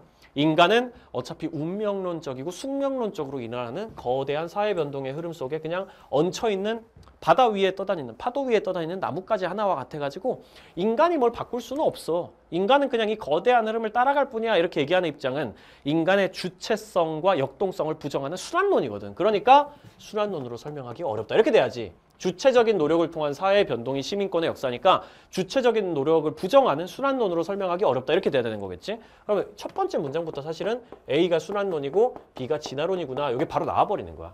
과거 부르주아들은 왕과 귀족 중심의 본권적이고 비합리적인 체제에 저항해서 자유적 시민권을 확보했고 노동자들은 이를 근거로 참정권 확대 운동을 전개했고 정치적 시민권을 획득했고 말하자면 발전이잖아. 사회적 시민권의 제도화까지 나아가는 것들. 지금 이 제시문 속의 이 흐름 속에서 보면은 계속 발전된다라는 식으로 지금 묘사하고 있는 게 맞잖아요. 비합리적이었다가 합리적인 방향으로 가고 있다라고 지금 얘기를 하고 있는 거니까. 그리고 그게 어느 사회나 보편적으로 적용된다라는 얘기는 보통 진화론에서 많이 쓰는 표현인 단선적인 발전을 얘기를 지금 하고 있는 거고요. 발전이 단선적으로 모든 사회에서 다 똑같이 비합리적인 것에서 좀 더 합리적인 것으로 봉건적인 것에서 참정권도 확대되고 사회적 시민권의 제도화가 되고 이런 과정으로 나아가고 있다고 얘기하는 걸 보통 진화론에서 항상 표현하는 단선적인 발전 과정. 모든 사회는 다 똑같은 방향으로 변동한다. 이런 얘기를 지금 하고 있습니다. 즉 시민권의 역사는 인류 사회 모든 구성원들의 보호라는 궁극적인 목적이라는 게 딱 있고 그 목적을 향해서 다다다다 달려나가고 권리와 지위가 분화되는 모습이다. 이것도 진화론이 맨날 쓰는 표현이지. 원래 단순한 것에서 복잡한 것으로 가는 게 생명의 진화 과정이다라고 보고 그게 사회의 발전 과정과 똑같다는 거지. 단순한 것에서 복잡하고 분화되는 곳으로 나아간다까지도 진화론의 얘기이기 때문에 다 진화론 얘기라서 순환론으로 설명하기 어렵다 이렇게 되는 거야. 이런 거는 진화론의 특징을 잘 보여준다라고 봐야 되는 거죠. 이 지금까지 나와 있는 사례는 A순 D진입니다. 1번 니은은 어딨어? 참정권 확대 운동은 사회 변화에 저항하고 과거 질서로 회귀하려는 사회 운동이다. 이 진화론 순환론 문제에다가 사회 운동 얘기를 섞어놨단 말이지. 이것도 사실은 처음 보는 유형에 가까운데 이런 식으로 문제가 나올 수 있어요. 여러 가지 개념들을 섞는 방식으로 문제를 내버리는 겁니다. 이런 것들에도 적응하셔야 되는데 이거 자체로 난이도가 확 올라가는 그런 느낌은 아니기 때문에 그냥 여러 개념에서 배워뒀던 내용들을 선지 하나하나에 적용시켜서 푼다라고 그냥 생각하시면은 긴장할 필요 없고 그냥 그렇게 푸시면은 무난하게 할 수 있을 겁니다. 사회 변화에 저항하고 과거 질서로 회귀하려고 하는 거는 보통 복고 반동 운동이라고 얘기를 한단 말이야. 복고 반동적인 사회운동. 근데 지금 이게 그런 게 맞냐? 참정권 확대 운동은 옛날로 돌아가려고 하는 게 아니지. 왜냐면 옛날에는 참정권 따위 없었거든. 봉건적이고 비합리적인 왕과 귀족 중심의 체제였기 때문에 당연히 참정권 없었다는 걸 상식적으로 알 수 있단 말이지. 이건 복고 반동 운동이 아니야. 사회 변화에 저항하고 과거 질서로 회귀하려는 그런 운동이 아니라 이거 같은 경우에는 개혁적 운동이나 혁명적 운동이라고 얘기를 해야겠죠. 정확히 말하면 체제 자체를 완전히 엎어버리는 그런 시스템이었기 때문에 그 옛날에 부르주아들이 이제 그런 식으로 체제에 저항해가지고 일어난 대표적인 일이 뭡니까? 프랑스 혁명 같은 거란 말이에요. 그러니까 혁명적인 사회운동에 좀 가깝다라고 얘기를 할 수 있겠고 적어도 옛날로 돌아가려고 하는 그런 시스템으로 돌아가려고 하는 그런 사회운동은 전혀 아닌 겁니다. 이번 B는 사회 변동이 주기적으로 동일한 과정을 반복한다고 본다. 진화론은 그런 표현 안 써. 주기적으로 동일한 과정이 반복된다. 이게 무조건 순환론이 쓰는 표현이기 때문에 탈락. 순환론이 말하는 주기는 이런 거죠. 이게 순환론이고요. 진화론 같은 경우는 어떻게 됩니까? 그냥 이거잖아. 이게 진화론인데 진화론엔 주기가 없단 말이야. 그냥 항상 계속 발전하고 있는 거지. 순환론이 보기에 발전했다, 쇠퇴했다, 발전했다, 쇠퇴했다 이런 주기가 반복되고 있다. 이런 식으로 표현하는 거기 때문에 이건 순환론만의 선지라고 기억을 하셔야 되고 A로 바꿔줘야 되겠습니다. 3번. 갑은 사회적 시민권이 자유적 시민권의 획득 단계를 거쳐야만 보장될 수 있다고 본다. 이 갑이라는 사람이 사회적 시민권이라는 거 얘기하고 있어요. 여기서 사회적 시민권을 제도화로 나아가는데 뭐가 필수적인 토대라고? 참정권 확대 운동을 통해 가지고 정치적 시민권이 획득되는 게 필수적인 거라고 지금 얘기를 하고 있다고. 그리고 여기 보면 자유적 시민권이 또 그 앞에 있다고. 부르주아들이 봉건적이고 비합리적인 체제에 저항해서 자유적 시민권을 확보해야 그 다음 단계로 갈 수 있는 거야. 이게 진화론이기 때문에 항상 진화론은 이 단선적 발전 과정에서 단계를 거쳐서 나아갈 수밖에 없다고 얘기를 하거든요. 자유적 시민권을 확보해서 그걸 근거로 정치적 시민권을 획득했고 그 정치적 시민권을 획득하는 게 사회적 시민권을 제도화로 나아가는데 필수적인 토대니까 일단 자유적 시민권을 획득해야 거쳐야 사회적 시민권으로 갈 수 있다라고 얘기하는 전형적인 진화론적 입장 되겠습니다. 진화론에 대해 가지고 여러분이 한 번 더 알고 가셔야 돼요. 여기서 이 진화론이라는 건 단계적인 발전을 항상 강조하기 때문에 이 단계를 거쳐야 다음 단계로 넘어갈 수 있다라는 얘기. 이 단계가 있어야지만 필수적으로 다음 단계로 갈 수 있다는 얘기를 항상 강조하고 그게 모든 사회마다 똑같이 나타난다는 단선적인 발전도 강조하고 하나만 더 하면 여기서 사실 이 얘기도 해준 거야. 그 전까지는 이게 평가원 기출에 정확하게 제시된 적이 없었거든. 진화론은 주체적인 노력을 통한 사회 변동이라는 거를 강조할 수 있는 입장이야. 순환론은 반대로 인간의 주체적인 노력을 부정하는 맥락이 있고 진화론은 오히려 인간의 주체적인 노력, 주체성, 역동성 이런 걸 강조하는 입장이 될 수 있다는 걸 처음으로 기출문제에서 제대로 보여준 되게 중요한 사례입니다. 그러니까 이렇게 앞으로 기억하시면 돼요. 진화론은 주체성과 역동성을 강조할 수 있어. 순환론은 그걸 부정하는 숙명론, 운명론적 입장이야. 이런 식으로 기억하고 넘어가시면 되겠어. 중요한 제시문입니다. 그러니까 4번 갑은 A의 관점에서 기억을 B의 관점에서 니은을 해석하고 있다. A의 관점에서 순환론의 관점에서 시민권의 역사를 하고 있는 게 아니죠. 그렇죠? 지금 여기 나와 있는 얘기는 싹 다 진화론 가지고 분석하고 있는 거예요. 그러니까 A의 관점에서 기억을 분석하고 있는 게 아니지. 정확히 하려면 이제 A가 아니라 B의 관점으로, 진화론의 관점으로 분석하고 또 B의 관점으로 뒤에 참정권 확대 운동도 분석하고 있는 거니까 굳이 따지자면 다 B다. 이렇게 생각하시면 되겠죠. 진화론이다. 5번 가에는 뭐가 들어가야 되겠어? B의 특징을 잘 보여준단 말이야. 진화론의 특징을 보여주고 있고 다양한 지위와 권리의 분화 과정이다. 궁극적인 목적을 향해서 진화하는 과정을 보여주고 있다. 이런 맥락의 얘기가 들어가야 되는데 모든 사회 변동이 항상 진보를 의미하지는 않는다. 이건 순환론의 얘기란 말이야. 그렇지? 진화론은 그냥 진화, 발전이고 순환론이 보기에는 퇴보도 있는 거기 때문에 쇠퇴하는 모습도 나오는 것이기 때문에 이건 순환론의 선지에 해당되는 건데 항상 진보는 아니야. 퇴보도 있어. 근데 이게 들어가면 안 되죠. 여긴 진화론의 입장이 들어가야 되니까 들어갈 수 없다라고 하셔야 되겠습니다. 그러면 정답은 3번으로 풀 수 있을 거고요. 이 문제도 유형이 약간 여러분들이 보기에 좀 특이한 유형이다. 이 주제가 진화론, 순환론 주제가 이런 식으로 문제가 나온 적은 그렇게 많지는 않았던 것 같은데 약간 시간이 오래 걸리거나 헷갈렸을 수는 있지만 객관적으로 봤을 때 엄청 어려운 문제라고 보기는 좀 힘들 것 같아요. 18번. 다음 글에서 도출할 수 있는 사회 불평등 현상을 바라보는 필자의 관점. 사회 불평등 현상을 바라보는 관점이라면 보통 기능론이랑 갈등론이 나온다고 생각하시면 됩니다. 물론 사회 현상을 바라보는 관점이라는 의미에서 상상론이 나올 가능성이 아예 없는 건 아니겠지만 지금까지 기출문제에서는 100% 예외 없이 기능론, 갈등론을 비교하거나 한쪽의 입장이 나오거나 하는 식으로 출제가 되었기 때문에 그걸 감안하고 그냥 문제를 푸시면 되겠어요. 이 제목도 항상 기억하시길. 사회불평등 현상을 바라보는 필자의 관점 이러면 기능론, 갈등론이 주로 나온다. 물론 관점이 아니라 이론이란 단어가 나오면 계급론, 계층론도 나올 수도 있고요. 가끔 어떨 땐 관점이라 그러고 계급론, 계층론이 나올 때도 있고 그렇기 때문에 상황에 따라서 선지를 보면서 해석하시긴 해야 됩니다. 임금 노동자들은 많이 일하면서도 최소한의 임금을 받는다. 하지만 이것은 최저임금이 아닌 평균임금이라 규정되고 부당한 임금 구조 이런 식으로 처음부터 얘기를 하고 있어. 그게 은폐된대. 누구의 이득을 위해서 은폐될까요? 자본가들의 이익을 위해서겠지. 지배층들의 이익을 위해서겠지. 임금 구조가 부당하다고 딱 낙인을 찍어버리는 순간부터 사실은 사회에 내재한 모순이 있다고 보는 갈등론에 가깝다고 봐야 될 거고, 이런 구조를 유지하는 게 누구야? 자본가들이야. 국가를 통해서 법을 제정하고 교육을 관리해. 결국 교육이나 법이라는 거 혹은 국가 시스템이라는 걸 누굴 위해서 있는 거야? 자본가들을 위해서 있는 거야. 지배층들을 위해서 있는 거야. 이 과정에서 사람들은 사회가 질서정연하게 유지되고 각자의 기능과 역할에 따라 부가 공정하게 분배되는 거 믿는 거는 허상이죠. 그죠? 여기서 함정파고 있는 거야. 마치 기능론인 것 마냥 사회가 질서정연하게 유지, 각자 기능과 역할에 따라 부가 공정하게 분배된다. 근데 이거를 믿고 있다라고 표현하잖아. 이게 뭐예요? 잘 생각해보면 세뇌입니다. 세뇌. 응? 세뇌라고, 세뇌. 사실상. 갈등론의 관점으로 지금 글쓴이가 얘기를 하면서 이 자본가들이 우리를 세뇌하고 착취하기 위해 가지고 교육 시스템을 만들고, 그래서 사람들이 잘못된 믿음을 가지게 되는 거야. 갈등론이 보기에 기능론은 완전 틀린 입장이야. 무슨 조화고 균형이야. 착취와 억압이지.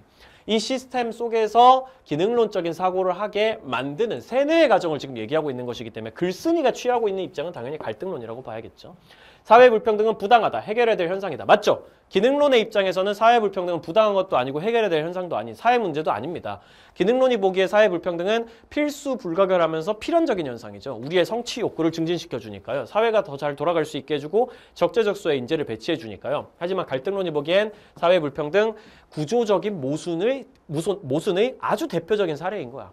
태어날 때부터 귀속지위에 따라 가지고 불평등을 극복할 수 없게 짜여진 사회 질서, 그 속에서 끊임없이 일어나는 억압과 착취, 굉장히 부당하고 해결해야 될 현상이 맞죠. 균등 분배가 인재의 적재적소 배치에 어려움을 야기한다고 보는 건 전형적인 기능론의 입장. 기능론은 차등 분배가 혹은 불평등이 인재의 적재적소 배치에 도움을 준다고 얘기를 하기 때문에 차등 분배의 반대인 균등 분배는 적재적소 배치를 힘들게 만든다, 이렇게 얘기하는 입장이고, 디귿 사회제도를 지배와 피지배 관계의 재생산을 위한 수단으로 본다. 이거 맞지, 그치? 갈등론이 보기에 지배와 피지배 관계, 지배층이 피지배층을 계속 억압하고 착취할 수 있는 그런 구조를 재생산, 다른 말로 유지하기 위한 수단이 사회제도고 교육이고 사회 시스템이야, 이렇게 얘기하는 거. 리을 사회적 이소가치의 배분 기준이 사회적으로 합의된 거다. 사회적으로 합의된 거다라는 표현이 중요하죠. 사회적 이소가치의 배분 기준이 특정 집단에 의해서 합의됐다, 그럼 갈등론이고요. 사회적으로 혹은 대다수가 합의를 했다, 이렇게 얘기를 하면은 기능론적인 관점인 겁니다. 그렇기 때문에 기능론이라고 봐줘야 되고, 정답은 2번 이렇게 되는 거겠죠. 그럼 정답은 2번이 될 거고, 19번 가에 들어갈 수 있는 내용으로 가장 적절한 것은 전쟁터에서 방치된 채 죽어가는 부상자를 구호하고, 이거 무슨 내용인지 잘 모르겠어, 그치? 처음에 보면은. 그래서 선지를 딱 봤는데 선지도 쉽지가 않아. 이거 완전 처음 보는 유형이야. 여러분들 다 똑같이 느꼈을 겁니다. 쌤도 이거 봤을 때 이거 뭐야? 이걸 낸다고? 라고 생각을 했어요. 이것도 완전 새로운 주제거든요. 이게 소위 말하는 전지구적 문제랑 관련된 내용인데, 쌤이 사실은 5단원에 나오는 내용 중에 개념 완성에서 아예 다루지도 않는 내용입니다. 이 전지구적 문제랑 관련해서는 환경 문제 같은 게 있고 전쟁이나 테러 같은 것들도 있고 막 그렇거든요. 그런 거랑 관련해 가지고 이런 아주 기본적인 독해 문제를 내 가지고 앞으로는 우리가 이런 내용도 낼 수 있어 라는 식으로 지금 알려주고 있는 건데, 사실은 쌤이 개념 완성에서 그 내용을 딱히 크게 다루지 않은 이유는 지금까지 기출문제에서 한 번도 출제되지 않았던 내용이기 때문이거든요. 근데 이렇게 출제된 이상 우리는 그걸 보긴 해야 됩니다. 사실 거기에 나온 내용이 별로 어려운 건 아니거든요. 환경오염 문제도 있고요. 지구온난화 문제 이런 것들도 있고요. 전쟁이나 테러 이런 것도 있는데, 개념 완성 저스티스에 있는 내용들을 그냥 한번 훑어보는 걸로도 충분할 거예요. 그러니까 그 내용을 한번 쭉 훑어보시고 이거랑 관련된 문제 다시 한번 보시고, 쌤이 앞으로는 여러 가지 모의고사나 문제들을 통해 가지고 여러분들한테 이런 거랑 관련된 문제들 내용을 소개시켜드리고 대비할 수 있게 도와드리도록 하겠습니다. 개념 완성에 있는 책에 있는 내용 정도는 한번 읽어보세요. 5-2단원에 있으니까 그 내용 한번 읽어보시면 됩니다. 조사자료, 전쟁터에서 방치된 채 죽어가는 부상자를 구호하고 어쩌고 저쩌고 하면서 국제조약의 필요성을 주장하면서 설득해가지고 국제기구를 설립했어. 그러니까 전쟁 문제가 있고 이거랑 관련해서 국제조약이 필요하다고 주장하면서 유럽 각국 지도자들을 설득해서 국제기구를 만들어가지고 이 전쟁 문제를 해결하려고 해.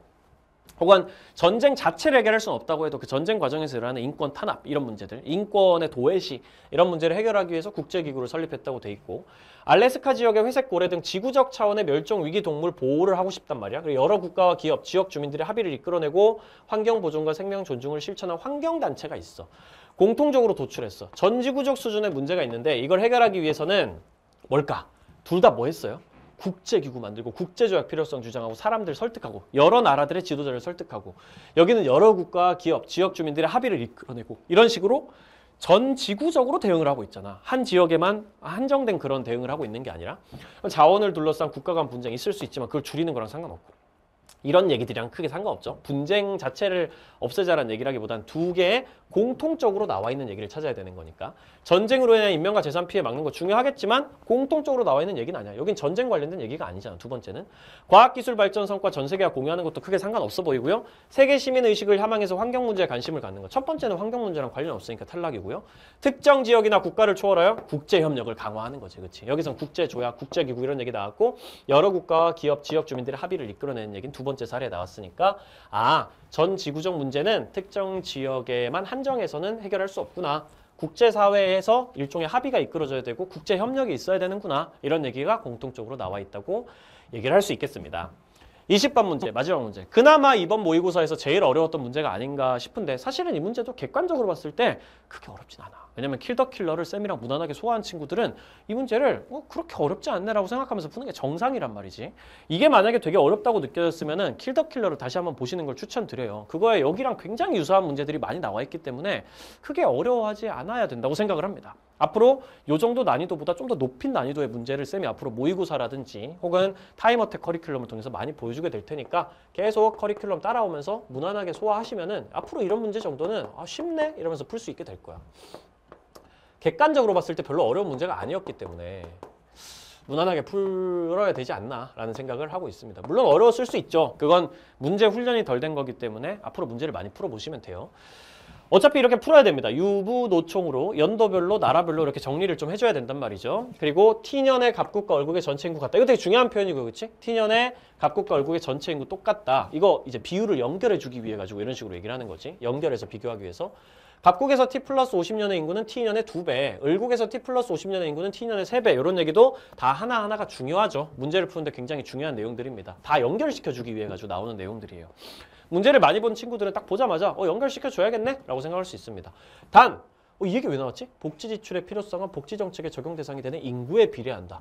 이건 아마 이거랑 관련된 선지가 있으니까 굳이 사족을 덧붙여 준 걸 거야. 나중에 선지 보면서 한번 얘기해보자고. 갑국, 을국, T년, T 플러스 50년 이렇게 전체 인구 대비 노년 인구 비율이 나와 있는데 자 봐봐.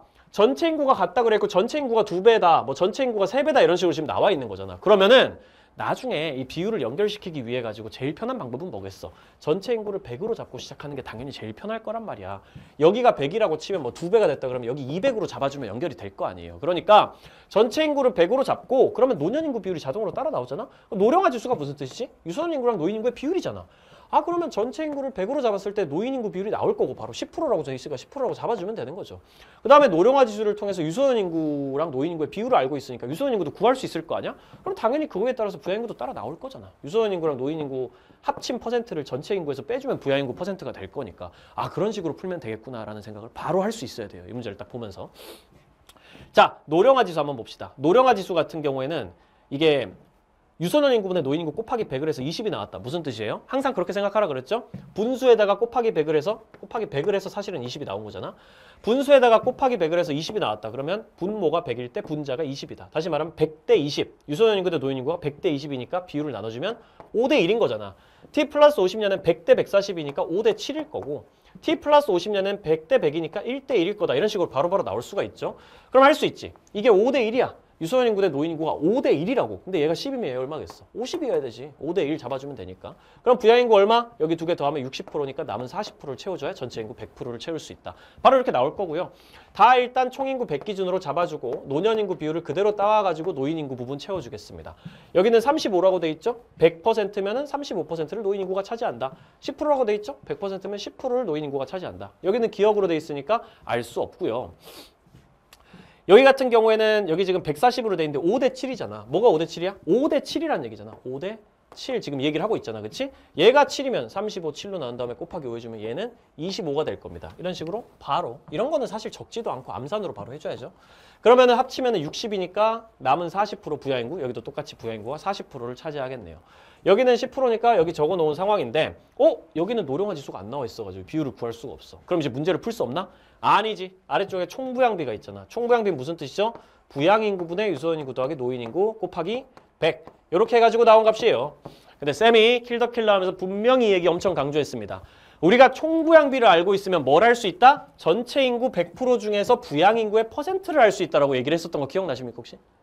그렇게 얘기를 했단 말이야. 이게 100이라는 건 무슨 뜻이야? 부양인구 100명 있으면 유소년인구 더하기 노인인구가 똑같이 100명이다. 1대1이다 이 말이잖아요. 근데 마침 여기는 총부양비라는 비율엔 유소년 부양 노인 인구 더하면 100%가 나와야 되는데 이 세 개가 다 포함이 돼 있단 말이지. 그럼 봐봐. 전체 100%를 1대1로 나눈 거야. 그냥 1대1로. 그렇게 해서 절반은 1은 부양인구가 차지하고 나머지는 유소년 인구 더하기 노인 인구가 차지한다 이런 뜻 아니겠습니까? 이게 1대1이라는 소리잖아. 그럼 전체 100% 중에 부양인구 몇 프로야? 50%잖아. 이런 식으로 생각을 하면 된다고. 그러면 전체 인구 100% 중에 부양인구가 나온다고 50%. 그럼 여기 두 개 더하면 얼마예요? 60%. 그럼 나머지 유소년 인구가 40% 차지된다. 이런 식으로 바로 할 수 있단 말이야. 여기도 똑같이 100%죠? 그러면 똑같이 부양인구가 50% 이렇게 나오는 거예요. 근데 노령화 지수가 100입니다. 1대1이에요. 그러니까 부양인구가 전체 중에 절반 차지해서 50% 차지하면은 유소년 인구랑 노인 인구도 50% 차지할 거 아니야. 근데 얘네들이 1대1이라고 지금 돼 있는 거잖아. 그럼 얼마씩 나눠 가지면 되겠어? 25%, 25%씩 나눠 가지면 되겠다. 이런 식으로 문제 풀어줄 수 있다는 거죠. 그렇게 생각하면 하나도 어렵지가 않다는 거지. 그리고 마지막으로 뭐 해줘야 됩니까? 비율을 연결시켜줘야 되죠. T년의 갑국과 을국의 전체 인구 같다 그랬으니까 T년 갑국의 전체 인구 그냥 100명으로 고정합시다. 지금부터. 우리도 지금부터 얘네 100명이라고 치는 거야.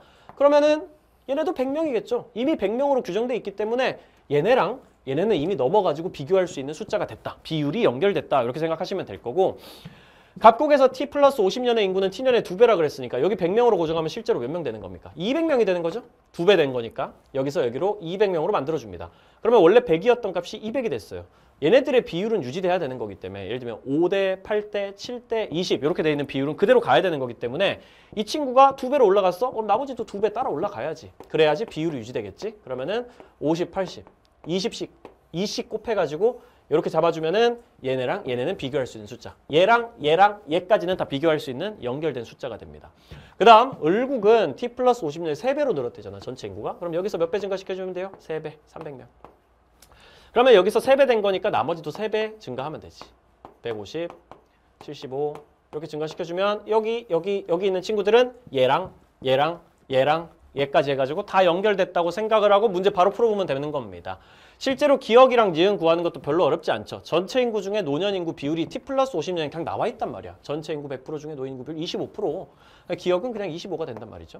니은 같은 경우에는 어떻게 됩니까? 노령화 지수 구하면 되지. T년에 을국의 노령화 지수니까 노령화 지수는 유소년 인구분의 노인 인구 곱하기 100이잖아.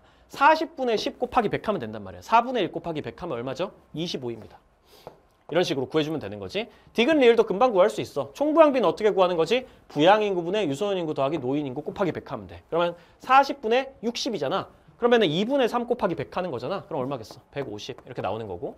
리을 같은 경우에도 40분의 60 곱하기 100이기 때문에 똑같이 150 이렇게 나오게 된다는 거죠. 그러면 기억 니은이 같고 리을 디귿이 같고 이렇게 되는 거기 때문에 리을은 디귿보다 크다. 이게 틀려서 기억 선지 날려주면 되고요. 니은 을국의 T 플러스 50년 부양인구는 갑국의 T년 유소년 인구의 3배이다. 을국의 T 플러스 50년 부양인구. 이거 갑국의 T년이랑 비교하려면 빨간색으로 봐야 되지, 그치? 실제 인구는 연결된 비율로 봐야 되는 거기 때문에 을국의 T 플러스 50년 부양인구는 150명입니다. 150명은 갑국의 T년 유소년 인구, 갑국의 T년 유소년 인구는 50명이기 때문에 150명은 50명이 3배다. 정답. 디귿 T년 노년 부양비의 경우 갑국이 을국보다 크고 T 플러스 50년 유소년 부양비의 경우 을국이 갑국보다 크다. 이건 구해봐야 되죠. 그렇죠? 노년 부양비 같은 경우에 금방 구해보면 되겠어. 노년 부양비는 어차피 부양인구분의 노인인구란 말이야. 그렇지? 이건 외우고 있어야죠. 부양인구분의 노인인구. 그러니까 T년의 갑국이랑 을국이랑 비교하면은 여기는 4분의 1이고 곱하기 100 해야 될 테니까 곱하기 100 하면 25인데 어차피 여기도 곱하기 100 할 거니까 분수 상태로 비교하자고. 여기는 4분의 1, 여기는 5분의 1이잖아. 그럼 비교하면 4분의 1이 크지. 여기는 25 될 거고 곱하면은 100 곱해주면 여기는 100 곱해주면 20 될 거니까 당연히 T년이 더 크다. 정확히 말하면 T년에서는 갑국이 더 크다. 갑국이 을국보다 크고 이건 맞고 T 플러스 50년의 유소년 부양비는 부양인구분의 유소년 인구가 되는 거니까 40분의 25, 80분의 50 하나, 40분의 25 하나 어차피 똑같이 나옵니다. 비율이 똑같으니까 40분의 25랑 뭐랑 비교하는 거야? 50분의 25랑 비교를 하는 거라고 지금 T 플러스 50년에. 그러면 을국이 갑국보다 작잖아 지금. 40분의 25가 50분의 25보다 크잖아. 이거 둘 다 곱해주면은 40분의 25 곱하기 100을 해주면은 이거 8분의 5가 될 테니까 62.5 이렇게 나올 거고요. 50분의 25는 2분의 1이니까 50 이렇게 나오겠네요. 갑국이 더 높게 나온다고. 8분의 5랑 2분의 1이랑 이렇게 비교하는 거니까 8분의 5가 더 높아. 8분의 5, 2분의 1. 어쨌든 곱하기 100을 하든 말든 분수 상태로 비교해도 괜찮은 거니까 갑국이 더 크다가 되는 거라서 을국이 각보다 작다. 갑국이 을국보다 크다라고 바꿔줘야 됩니다. 리을 갑국과 을국 모두 t년 대비 t 플러스 50년의 노년 인구를 대상으로 한 복지 지출의 필요성? 이거 어디서 봤더라? 여기서 봤네. 복지 지출의 필요성은 복지 정책의 적용 대상이 되는 인구에 비례한다. 그냥 인구가 많아지면은 복지 정책의 적용 대상이 되는 인구가 많아지면은 그냥 복지 지출의 필요성이 커지는 거예요. 그럼 복지 지출의 필요성이 커졌다라고 얘기를 하면은 복지 정책의 적용 대상이 되는 인구가 어떻게 바뀌었는지만 생각하면 됩니다. 복지 정책의 적용 대상이 되는 인구는 누굴까요? 우리 사회에서 사실은 전체 인구예요. 전체 인구. 잘 보시면은 t년에서 t 플러스 50년으로 갈 때 전체 인구가 2배 됐고 전체 인구가 3배 됐고 그렇단 말이야. 그럼 당연히 복지 정책의 적용 대상이 되는 인구가 더 커졌다고 얘기를 할 수 있는 거예요. 사실은 전체 인구가 복지 정책입니다. 왜냐하면 사회보험이라는 복지 정책이 있는 거 우리가 다 알잖아요. 사회보험은 보편적인 복지란 말이야. 전체 인구가 많아졌다를 가지고 당연히 복지 지출의 필요성이 커졌다고 얘기를 할 수 있는데 전반적으로는. 근데 여긴 정확히 말하면 노년 인구를 대상으로 지금 물어보고 있잖아. 그지? 그럼 노년 인구가 많아졌는지 아닌지만 보면 된단 말이야. 실제로 이선지만 판단하기 위해서는. 그냥 노년 인구 빼고 복지 지출 필요성 커졌다 그러면 전체 인구 보고 하면 되지만 여기 노년 인구를 대상으로 했다고 돼 있으니까 노년 인구가 커졌는지 보자고. 10명에서 70명 됐어. 겁내 많아졌단 말이야. 7배. 10명에서 75명 됐어. 7.5배 됐단 말이야.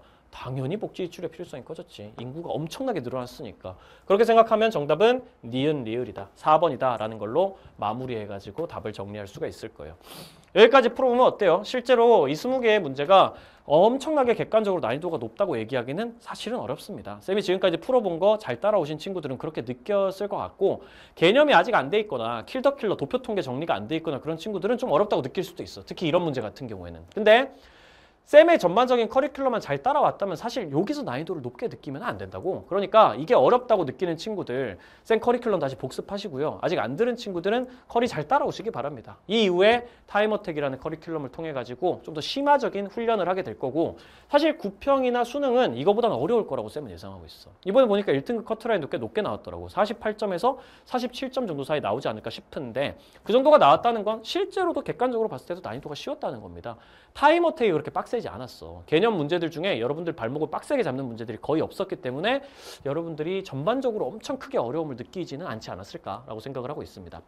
어쨌든 쌤이랑 지금까지 한번 리뷰를 해본 거 이 내용들 계속 반복해가지고 정리를 해주시고요. 우리 조만간 또 나중에 구평 이제 곧 보게 될 테니까 구평에도 또 한 번 더 얘기를 하면서 유평이랑 구평이랑 조합해가지고 수능엔 실제로 어떤 문제가 나오게 될지 그거 다시 한번 한 2달, 3달 정도 있다가 다시 한번 본격적으로 좀 얘기를 해보자고. 그리고 이후 커리큘럼 잘 따라주시면은 결국 수능까지 좋은 결과 낼 수 있을 거라고 쌤은 믿어 의심치 않기 때문에 쌤도 최선을 다할 거기 때문에 앞으로 커리큘럼 잘 따라주시면 되겠습니다. 여러분들 유평 보시느라고 너무너무 수고 많으셨고 이번에 점수에 너무 집착하지 말고 결국은 이걸 통해서 얻어갈 수 있는 게 무엇인가에 대해서 다시 고민해 보시고 앞으로 공부 어떻게 계획을 짜야 될지에 대해서 다시 한번 고민하는 기회가 되고 그랬으면 좋겠어요. 수고 너무 많으셨습니다. 쌤은 조만간 또 본커리 영상에서 수업하는 걸로 찾아뵐게요. 지금까지 현수쌤이었습니다.